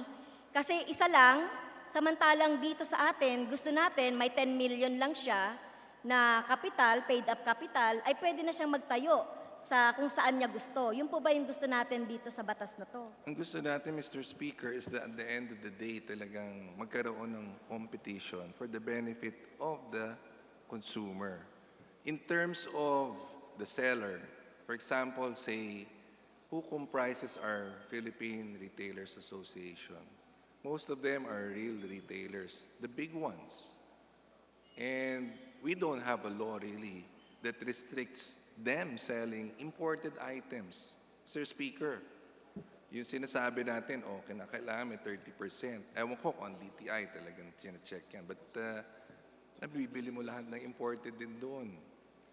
If that is our situation, Mr. Speaker, the point taken here is that opening up further to more competition will not in any way put a bad light or bad effect on the competition, but rather putting better competition to have better choices and cheaper goods, Mr.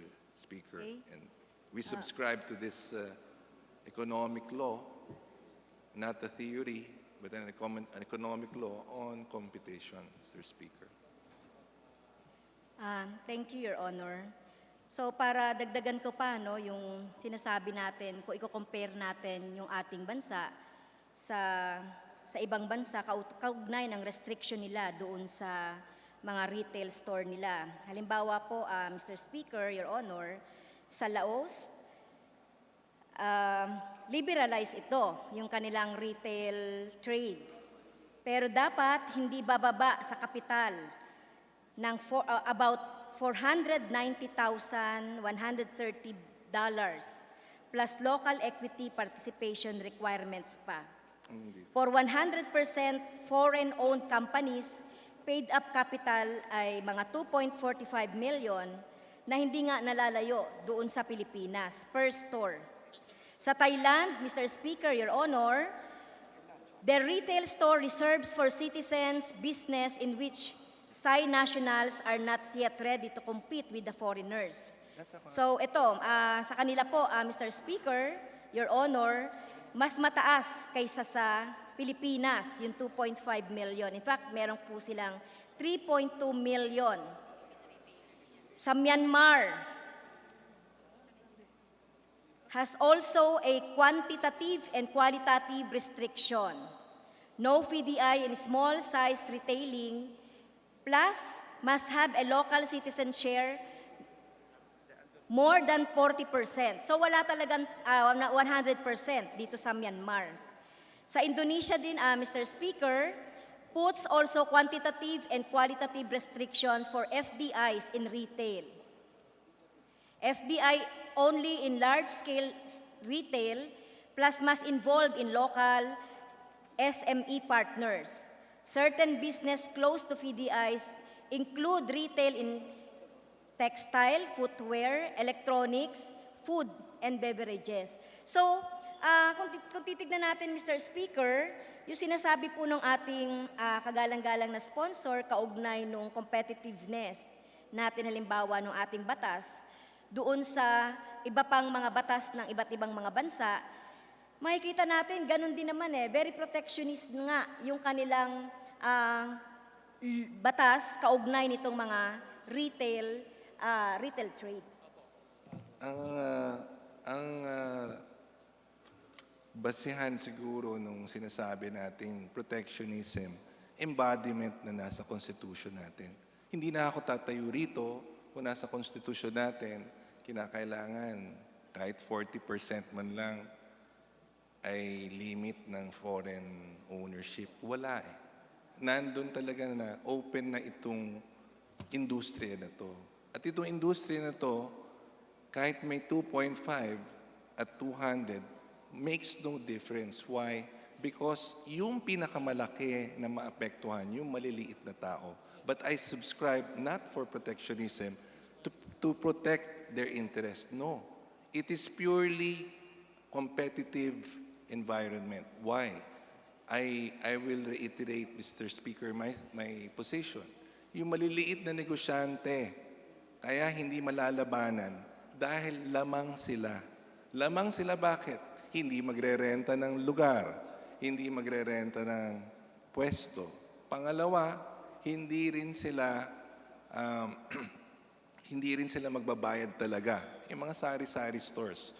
Karamihan nito ay mga entrepreneur ng mga Pilipino na pang-isa yung negosyo nila, yun ang binabantayan nila, Mr. Speaker.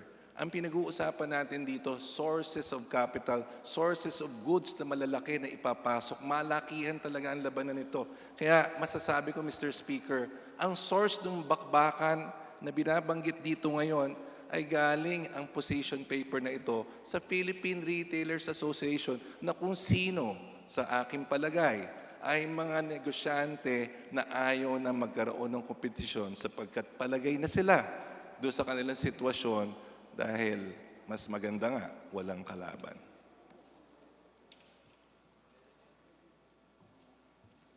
Ano to gawa na? Nabasa ko rin po, Mr. Speaker, ginong sponsor, yung position paper ng Philippine Retailers Association.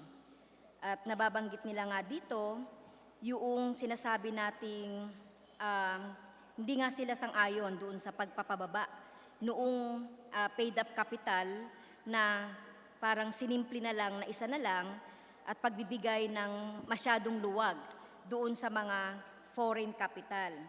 At sinasabi nila doon sa position paper ng retailer na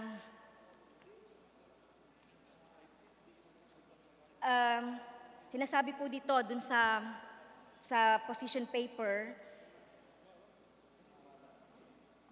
na magiging yung ating pong bansa, mga dahilan kung bakit not competitive yung ating bansa ay sinasabi nila dito sa kanilang position paper na hindi yung batas natin dito sa retailer ang problema. Pero ang problema natin dito ay yung economic performance, at least for 2001 to 2010, sabi nila, which curtailed FDI in Philippine retailing. This may be inferred from among the data that the gross domestic product per capita. So yung information and the same selected Association of Southeast Asian Nation countries are listed below. So sinasabi dito, Mr. Speaker, na hindi naman ang problema ay yung to reduce the minimum capital requirement imposed by the Retail Trade Liberalization Act. Pero bakit sila nadi-disappoint dito sa pagninegosyo o pagpasok ng mga foreign capital? Hindi naman yung pagpababaan kasi kahit naman nandiyan yung existing na law, anytime pwede silang magtayo ng kanilang ano. So ang pinoproblema po dito ay yung iba pang mga problema like yung taxes, like yung ano pa ba yung ating yung sistema ng ating ekonomiya at iba't iba pang mga factors, Mr. Speaker, Your Honor. Mr. Speaker, I join the interpolator in the wishes to protect our small Filipinos. But then again, as agreed or as admitted, the position paper cited is one of that created by the Philippine Retailers Association, Mr. Speaker. As I speak here, I am protected by immunity. But I will also say this outside of these halls, if only to say that those retailers are now even sometimes subjected to question about contractualization, question of right taxes, Mr. Speaker, smuggled goods perhaps. Now, Mr. Speaker, kung mga foreigners, kadalasan yan pa yung takot yan yung talagang diretsong lumaban magbayad sa atin What is the fear of this big Philippine Retailers Association fearful about? Ang dami na nilang advantage they position themselves. And sa akin, I subscribe to the tenet that at the end of the day, our consumers, Mr. Speaker, will always be the beneficiary, the net benefit. And like that point taken by the tarification, at the end of the day, lugi yung mga farmers ng ilang bilyon. Diba? Dahil hindi mo bumaba yung bigas. Dito, Mr. Speaker, for sure, lahat tayo, consumers. In fact, if I may question, how many of these retailers, these big retailers in this association, have been manufacturing, Mr. Speaker? Karamihan ng economy na natin ngayon, panay consumer spending na lang. At sila, doon na lang sila kumikita lahat. Wala naman tumataya in making a good company proud na ito, Philippine-made. Wala naman silang pinush na ganyan eh, Sir Speaker. So kung ganyan na yung mundo natin, why protect them? Why make them, Mr. Speaker, advantageous when it is undebatable at the end of the day that more choices, more competition will lead to cheaper goods and better choices for our people? Thank you, Your Honor. At para dagdagan pa natin kung bakit ang representasyong ito ay sinasabi natin na hindi tayo pabor doon sa implementasyon ng or amendments dito dahil meron tayong mga data na nagsasabi rin na sa pamamagitan nitong batas na ito na kasalukuyan, wala naman ditong barrier or hadlang.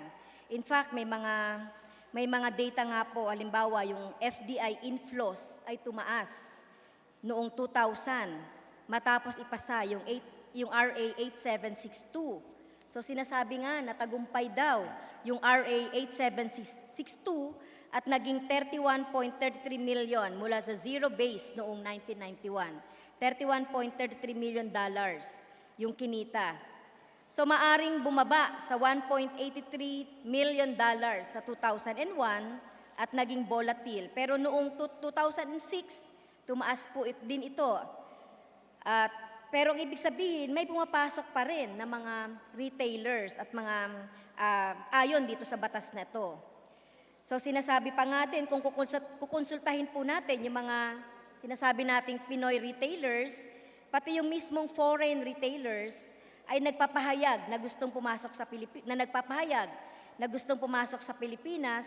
So ito yung sinasabi na na ilan sa mga barriers. So ang mga rason nila ay specific to retail. So sabi pa nila dito ang laman nitong House Bill 59 parang isa na lang yung paid up capital, hindi yung per store investment. Yung sourcing of stock inventory from the local goods, ito pa yung isa pang tinuturing nila na isa pang balakid dito or problema. So yung mga rason din na cited by all FDIs, ang numero 1 daw po ay yung corruption, lack of infrastructure, expensive utilities which result to higher cost of operations, kagaya ng tubig, kuryente at iba pa, unreliable legal conditions o paiba-iba ng batas, regulations and interpretation sa batas. Isa pa, mas internal sa foreign companies ang rason kung di man sila mag-invest sa Pilipinas. Ayon nga sa Cushman and Wakefield, the dwindling numbers can be attributed to the shift in the investment strategies of international retailers and weak global expansion. So halimbawa po sa retail ng furniture gaya ng Nitori, Japan at IKEA, European mostly sa Sweden, hindi gaano sa Pilipinas since ready to assemble or do-it-yourself furniture sila. Tingin nila na di sila makakapag-expand sa mga bansang gaya ng Pilipinas sa ngayon dahil batay sa current business standing nila, mas lokal muna o near their base countries kung saan nila kinuha ang materials nila ang gagamitin. So ito yung mga dahilan, Mr. Speaker, Your Honor, kung bakit yung ating mga foreign investors ay lumalayo dito. Kaya kung luluwagan natin itong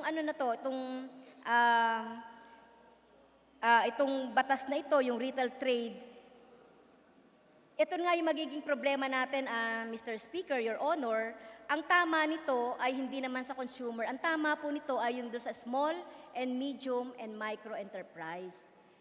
Na siya naman po yung pinagkukunan lang ng hanap buhay ng ating mga maliliit na mga mamayan kahit na nasa barangay. As I have mentioned, Mr. Speaker, at the end of the day, everyone, each and everyone, a country, a community, a province, a firm, a corporation, a venture, an idea, a business, an entrepreneur will engage in the field of competition, Mr. Speaker. Kung yung produkto natin maganda, mura, bibili niya ng Pilipino kaya kahit marami pang 100 pa yung kalabang. Pero hindi naman tama na kung yung ating ginagawang produkto rito, mas gusto ng 100 Pilipinong bumili ng isang galing sa Malaysia o galing sa Vietnam, na kung saan supposed to be meron tayong tariff-free na sa mga bansang yan, ay supilid natin ang pagpasok nila through different policies. At the end of the day, Mr. Speaker, kinakailangan talaga, yung policy natin is sometimes it's a balancing act in the sense na tinitingnan natin yung net benefit at the end of the day. Kung meron mang tatamaan na maliliit na manufacturing, tinatamaan na ito ngayon as we speak, Mr. Speaker, dahil hindi siya ganun ka-competitive at binibili. So, opening up itong maliliit lang na negosyanteng pwedeng pumasok dito in the field of retail ng pagkain, business at tourism, what have you, mas malaki ang ma-generate nito kesa doon sa paboran pa natin proteksyonan ng isang maliit na negosyante. Notwithstanding, Mr. Speaker, of course, these halls of Congress have passed numerous laws that will benefit to give competitive advantage to our Filipino entrepreneurs. And I think competition enjoins ano ba yung binibilin doon sa isang produkto na yon. Nakikita nila dito, consumer preference is very strong. Dahil sa design, dahil sa material, or dahil sa cost. I guess yung mga Filipinos stand a very good advantage as I speak, Mr. Speaker, na merong advantage yung gawang Pilipinas, yung gawa dito. Bakit natatalo? Sometimes sa quality, sometimes doon sa mga, siguro pagkukulang pa rin ng gobyerno in terms of harnessing yung mga ibang crafts. Like for example, Europe na nabanggit sa furniture. Sometimes may advantage sila dahil talagang doon yung craftsmanship was handed down in tradition for hundreds of years, not just 1 or 2 or 3 generations, but rather a long line of generation. But we have seen that, Mr. Speaker, marami pa rin ang lumalaban sa furniture dahil magagaling tayo mag-design, marami pa rin ang mga nag-export sa bagay na ito na natulungan ng gobyerno. And they still thrive until this day. To talk about baka mawala sila, baka mamatay sila pagka binaba natin from 2.5 million to 200,000, Mr. Speaker, I do not see that. Nakakalungkot pakinggan, Mr. Speaker, sa salita pa mismo ng ating sponsor na sa ngayon, nakita naman natin ang realidad na tinatamaan na kahit na hindi pa i-amend itong retail trade law na ito, ay nakikita na natin yung mga maliliit na mga retail store natin, yung mga maliliit na industriya natin ay tinatamaan na dahil hindi nga ito makapag-compete doon sa sinasabi nating mga multinational na mga store o multinational na mga restaurants or whatever na magko-compete dito. So, ang problema talaga natin dito, Mr. Speaker, kung titignan natin yung flow ng usapan natin ng ating kagalang-galang na sponsor, ay yung kung paanong pinoprotektahan mismo ng ating gobyerno sa pamamagitan ng batas. Yung itong mga maliliit na mga retail store na ito na kung saan, lalo pa nitong babansutin at talagang papatayin itong mga retail store na to dahil 10 million lang pwede na yung mga multinationals na talagang mag-proliferate, mag-mushroom dito sa ating bansa. So sinasabi din sa isa sa mga argumento ng ating kagalang-galang na sponsor, Mr. Speaker, so itong panukalang batas daw ito na ay magre-resulta ng greater variety of products. Kahit na nakikita nating nagkalat na dyan sa paligid-ligid natin, yung iba't ibang produkto, pumunta lang kayo sa Divisoria, sa Baclaran, at kung saan sa Quiapo, at kung saan nagkalat na talaga. Exactly. So, Nasasmagal dito. tingin ba ng ating kagalang-galang na sponsor ay mahalaga pa ba ito sa mga Pilipino, yung variety ng mga products sa kasalukuyang kalagayan ng ating mga retail trade sa ating bansa? Mr. Speaker, ginoong sponsor. Yes, Mr. Speaker. I'd like to clarify the point na sinabi kong tinatamaan na. It is not a result, Mr. Speaker, dahil gusto nating ibaba, nor because pinasa natin yung foreign retail trade. At the end of the day, ang pinaklarify ko rito, Mr. Speaker, while we may be cheaper in cost, not necessarily our consumers will prefer that. It is a free, open choice. I'm not saying na pinababayaan natin sila. Again, nililinaw ko maraming pinasa mga bills for MSMEs, etc. na naipasa na, for example, yung MSME law, yung amendments na ginawa ng 2008, Go Negosyo Act, Barangay Microbusiness Enterprises, etc. Now, let us get to the point of, since economic talaga yung binabanggit dito, at the end of the day, we fear the bigger ones. The bigger ones, like 2.5, or perhaps, kahit ginawa pa natin 5, Uniqlo, magkano investment siguro na ni-require kay Shoemart dyan? $1 billion, $2 billion? Baka dun sa mga kinakailangan pala niya inventories, millions of dollars, way beyond 2.5 of what we have now in the law. Mr. Speaker, pag sinabi mong competitive, talagang uubusin kayong lahat, yung mga malalaki yan. Yung maliliit na mga 200, 300, 400, 500, ano talagang i-effect na competition yan compared do sa mga malalaking present now in our country? What do we need to fear in terms of that point, Mr. Speaker? I don't know of a company na 200, 300, maliit lang ako. Siguro, isang entrepreneur na gusto na mag-retire sa Pilipinas, magse-set up. Marami mga ganyan mga foreigners, Europeans. Dalhin na lang yung capital dito. We see that South Koreans also doing that here. Pero pinapangalan pa kung kani-kanino. Baka hindi nagbabayad ng tax dahil Pilipino.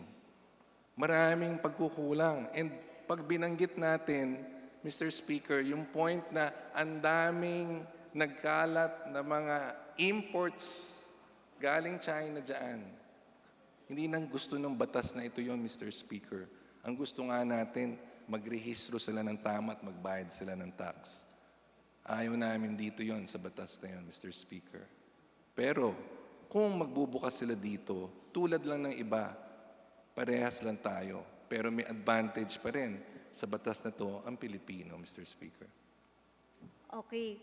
Sa sinasabi ng ating sponsor, Mr. Speaker, sinasabi natin na yung mga nabanggit nating mga ilang retail store na malalaki ay nagbabayad pa dun sa mall o yung mga malalaking mall na kung saan nagtatayo sila ng kanilang store. Baka hindi ito yung tamang batas para doon. Baka mas tamang batas, Mr. Speaker, ay yung pag-aayos nung ating paano ba sila mabubuwisan at paano ba tayo hindi madadaya nitong mga malalaking mall na ito doon sa kanilang tax payments at iba pa.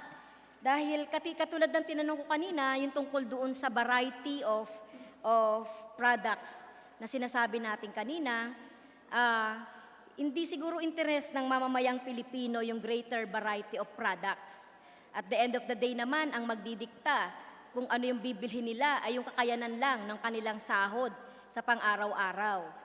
Kaya kung babahaman ng produkto sa merkado ng mga foreign products, mas malamang mas mahal ito o walang relevance sa buhay ng mga mamamayan. Like yung mga leisure and luxury goods or everyday consumption goods. Pero brand lang naman dito ang binabayaran. At syempre, hindi gawang Pinoy. So, ang tanong, paano na ngayon? mapapangalagaan itong batas na ito, yung mga programa ng ating trade and industry, gaya ng mga Go Negosyo, Go Lokal, One Town, One Product, etc. Ina-advertise pa man din natin yung iba't ibang produkto ng bawat region, bawat probinsya. Pero dito sa batas na ito, gusto nating mag-propagate ng mga foreign products na pumunta rito at makipag-compete at mabili ng mga Pilipino. So, ano na ang mangyayari dito sa mga sinasabi nating mga local initiatives ng ating mga local entrepreneurs, yung mga maliliit na negosyante, kung ito ay maipapasa? They will definitely compete in the environment, diba? I guess no one is exempted and should be exempted towards that. And I beg to disagree with the interpolator, Mr. Speaker, when she says, wala nang choice o ang mga Pilipino hindi naman kailangan ng wide choice. No? I guess that goes against the very grain of why we are pushing forth lowering from 2.5 as we did with the Foreign Investments Act at 200,000, Mr. Speaker. Even to the point lang na maging consistent itong ating halls of Congress sa legislation, sa executive, sa gobyerno natin. Kung yung Foreign Investment Act, nilower na natin ng 200,000 in the 17th Congress, of which I was also the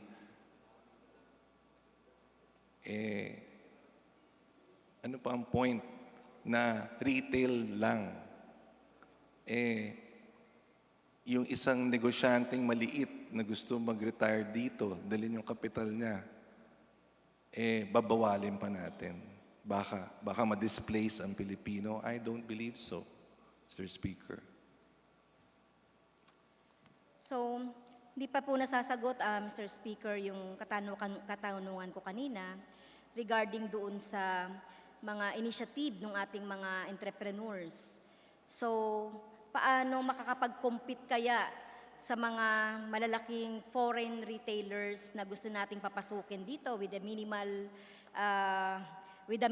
paid up capital dito sa mga local na mga industry natin? Specifically, anong industry? Kasi katulad nung, hindi naman po ako nagbanggit na pinapapasok yung smuggled na Chinese goods sa bandang Maynila, no? Na naglipan at nagkalat. No?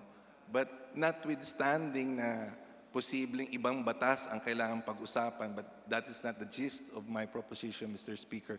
My proposition stands as it is now, that at the very least, the net benefit to consumers and perhaps even at the end of the day, even to small manufacturers or even yung mga ibang retailers natin makita how competition really is in a global world. Mag-i-improve sila, makakabuti yun at the end of the day sa ating mga kababayan. And hindi apektado, as I said again, not to protect, but inherently in competition lamang ang mga maliliit na negosyante sa atin for the very fact that hindi na sila nag-employ, hindi na sila nagpaparenta, and yung kanilang advantage, as I said, tinatanong din ng ating interpolator, ano ang bentahe? Yung mga BMBEs, yung mga micro, mas mababa ang kanilang tax rate, Mr. Speaker. Mas mababa yung kanilang mga tax rates, pero tignan naman natin kung paano yung competition, yung magiging competition nila dito sa mga malalaking market na ito. So, but anyway, Mr. Speaker, so nakikita natin dito, no, pwede bang ipakita yung slides natin? Yung sa next. So, at the end of the day, Mr. Speaker, kapag napatupad itong batas na ito, yung mga initiative ng ating mga mamamayan, lalo na doon sa mga SME, katulad ng yung mga local na mga initiatives, yung kanina doon sa Taytay.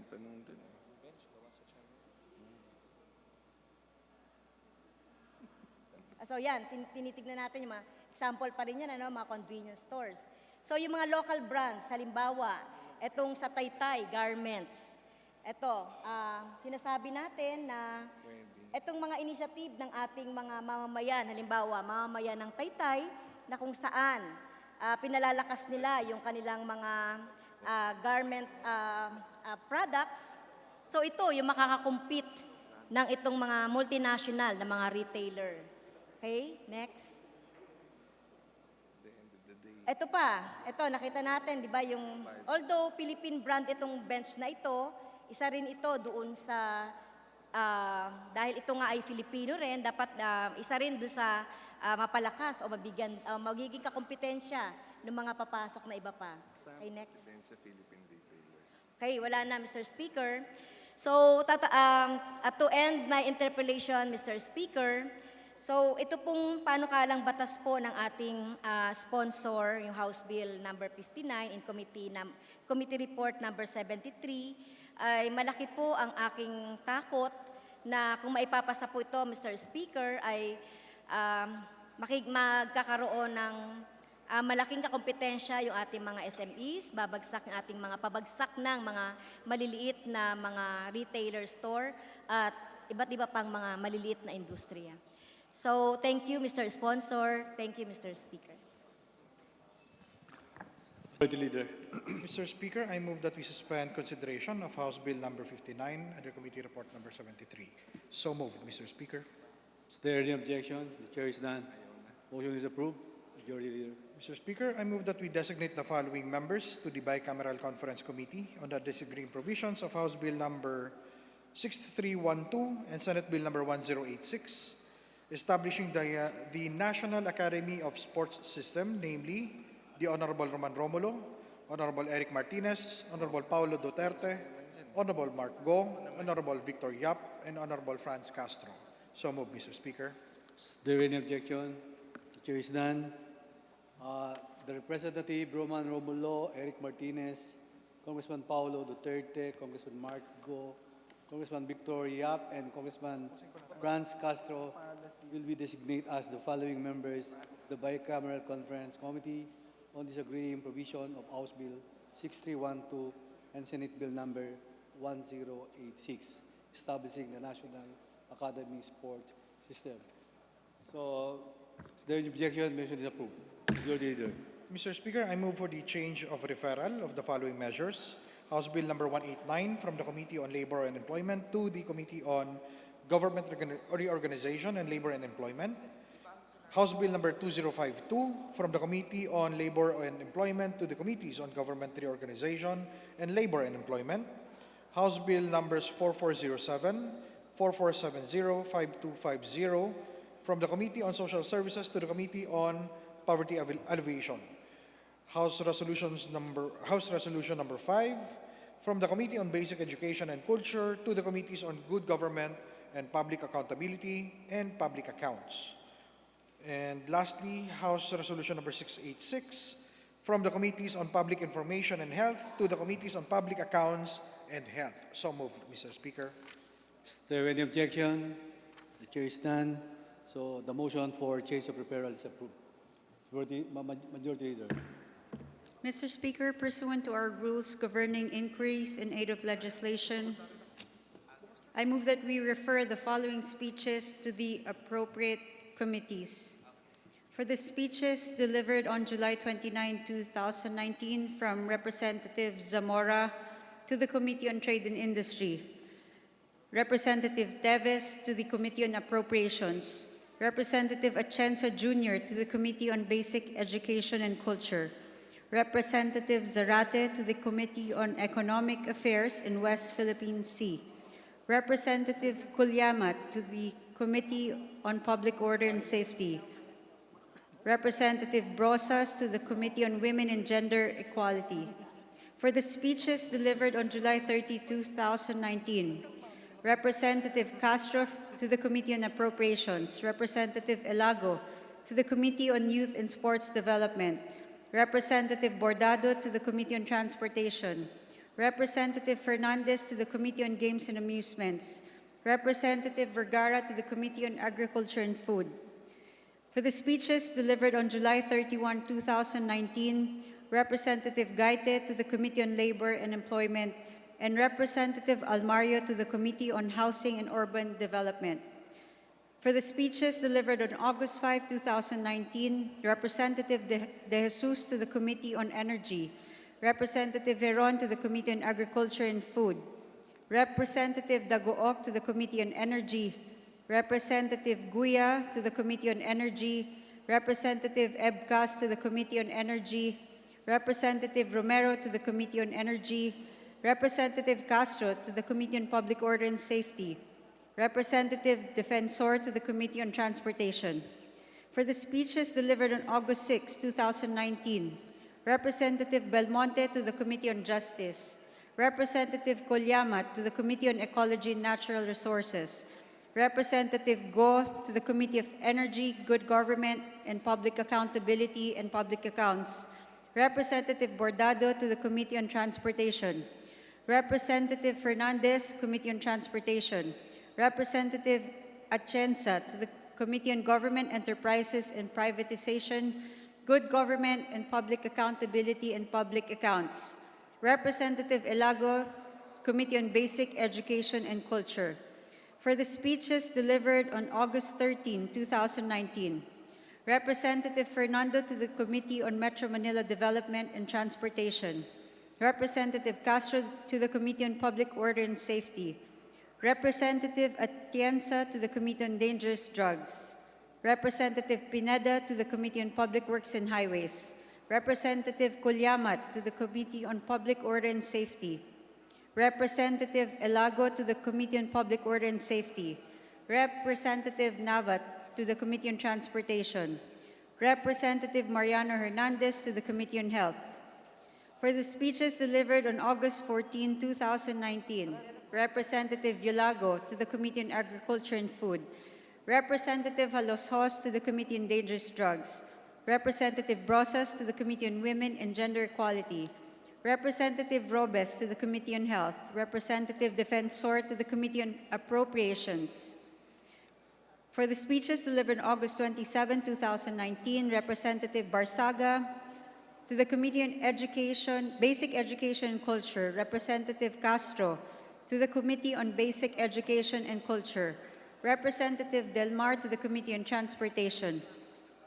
For the speeches delivered on August 28, 2019, Representative Nolasco to the Committee on Public Works and Highways, Representative Colyamat to the Committee on Indigenous Cultural Communities and Indigenous Peoples, Representative Elago to the Committee on Public Order and Safety, Representative Villanueva to the Committee on Women and Gender Equality. For the speeches delivered on August 2, 2019, Representative Colyamat to the Committee on Basic Education and Culture, Representative Garbin to the Committee on Justice. For the speech delivered on September 3, 2019 of Representative Garin to the Committee on Justice. For the speeches delivered on September 9, 2019, Representative Brosas to the Committee on Agriculture and Food, Representative Elago to the Committee on Transportation. For the speeches delivered on September 23, 2019, Representative Zubiri to the Committee on Health, Representative Castro to the Committee on Basic Education and Culture, Representative Colyamat to the Committee on Public Order and Safety and National Defense and Security, Representative Gaite to the Committee on Public Order and Safety and National Defense and Security, Representative Elago to the Committee on Youth and Sports Development, Representative Brosas to the Committee on Welfare of Children, Representative Barbers to the Committee on Dangerous Drugs and Games and Amusement. For the speech of the Representative Garcia delivered on September 24, 2019 to the Committee on Ways and Means. For the speeches delivered on September 25, 2019, Representative Castro to the Committee on Appropriations and Representative Abante to the Committee on Dangerous Drugs. For the speeches delivered on September 30, 2019, Representative Herrera D. to the Committee on Health, Representative Legarda to the Committee on Climate Change, Representative Gaite to the Committee on Health, Representative Bordado to the Committee on Climate Change, Representative Castro, the Committee on Basic Education and Culture.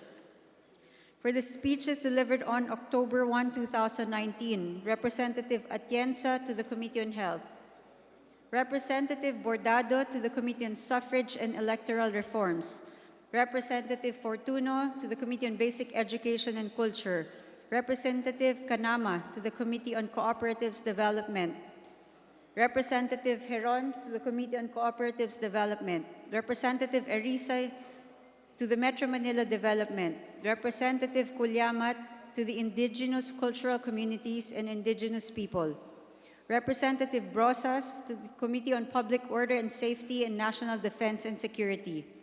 For the speeches delivered on October 2, 2019, Representative Abu to the Committee on Appropriations, Representative Marcoleta to the Committee on Agriculture and Food, Representative Elago to the Committee on Youth and Sports Development, Representative Garin to the Committee on Health, Representative Cabotchan to the Committee on National Defense and Security. For the speeches delivered on November 4, 2019, Representative Zubiri to the Committee on Disaster Management, Representative Chato to the Committee on Basic Education and Culture, Representative Zarate to the Committee on Public Order and Safety, and the speeches of Representative Ebcas and Representative De Jesus, both to the Committee on Energy, Representative Kulyamat to the Committee on Basic Education and Culture. For the speech of Representative Abante delivered on November 5, 2019 to the Committee on Overseas Workers Affairs. For the speeches delivered on November 11, 2019, Representative Aragones to the Committee on Tourism, Representative Banyas Nograles, Committee on Suffrage and Electoral Reforms, Representative Atienza, Government Enterprises and Privatization, Good Government and Public Accountability and Public Accounts, Representative De Jesus, Committee on Energy, Representative Ebcas, Committee on Energy, Representative Zarate, Committee on Justice, Representative Bordado, Dangerous Drugs, Representative Zarate, Housing and Urban Development, Representative Go, Higher and Technical Education, Representative Ko, Committee on Health. For the speeches delivered on November 18, 2019, the speeches of Representative Romualdez and Herrera D, both to the Committee on Welfare of Children, Representative Fortun, Population and Family Relations, Representative Biazon. The speeches of Representative Biazon, Saulog, and Zarate, all to the Committee on Welfare of Children, Representative Brosas, Agriculture and Food, Representative Castro, Public Order and Safety, Representative Elago, Youth and Sports Development, Representative Kulyamat, Agrarian Reform. For the speeches delivered on November 19, 2019, Representative Kulyamat, Indigenous Cultural Communities and Indigenous People, Representative Abante, Committee on Energy. For the speeches delivered on November 20, 2019, Representative Mangudadatu and Representative Zarate, both to the Committee on Justice, Representative Gaite, Agriculture and Food, Representative Chato, Committee on Climate Change, Representative Elago, Basic Education and Culture, Representative Sarmiento, Dangerous Drugs, Representative Brosas, Ecology, Representative Gonzalez, Agriculture and Food. For the speeches delivered on November 25, 2019, the speech of the Representative Zubiri and Cagas, both to the Committee on Disaster Management, Representative Castro, Basic Education and Culture, Representative Brosas, Women and Gender Equality. For the speech of Representative Bordado delivered on November 26, 2019 to the Committee on Dangerous Drugs.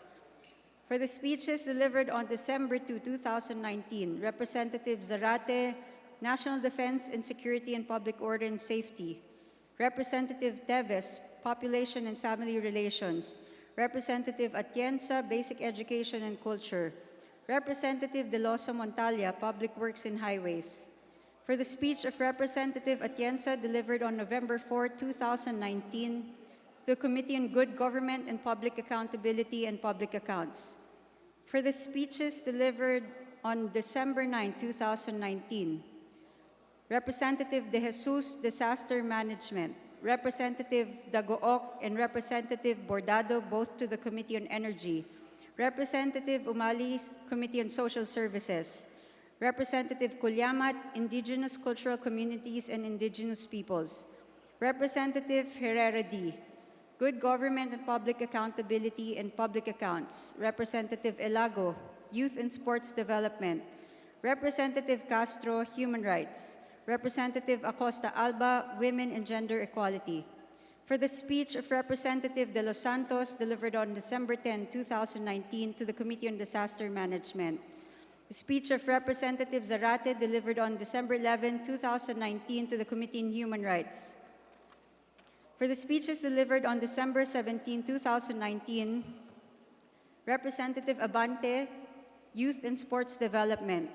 Representative Datol, Senior Citizens. Representative Salo, Youth and Sports Development. Representative Martinez, Youth and Sports Development. Representative Dimaporo, Mindanao Affairs.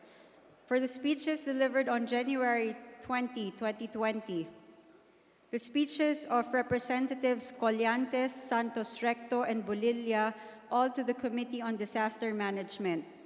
Representative Taduran, Public Order and Safety. For the speech of Representative Torres Gomez delivered on January 22, 2020 to the Committee on Disaster Management. For the speeches delivered on January 27, 2020, Representative Heron, Transportation. Representative Zubiri, Disaster Management. Representative De Jesus, Trade and Industry. Representative Kulyamat, National Defense and Security. Representative Elago, Basic Education. Representative Gonzalez, Disaster Management. For the speech of Representative Tan delivered on January 28, 2020 to the Committee on Health. For the speeches delivered on February 3, 2020, Representative Erice, Committee on Justice. Representative Dagook, Committee on Energy. For the speeches delivered on February 4, 2020, Representative Castro to the Committee on Basic Education and Culture. And lastly, Representative Elago to the Committee on Higher and Technical Education. So moved, Mr. Speaker. Is there any objection? The chair is none. The various privileged speeches be referred to the appropriate committees. Majority Leader. Mr. Speaker, I move to adjourn session until tomorrow, March 4, 2020 at 3 o'clock in the afternoon. Is there any objection? The chair is none. Session is adjourned until March 4, 3 o'clock tomorrow.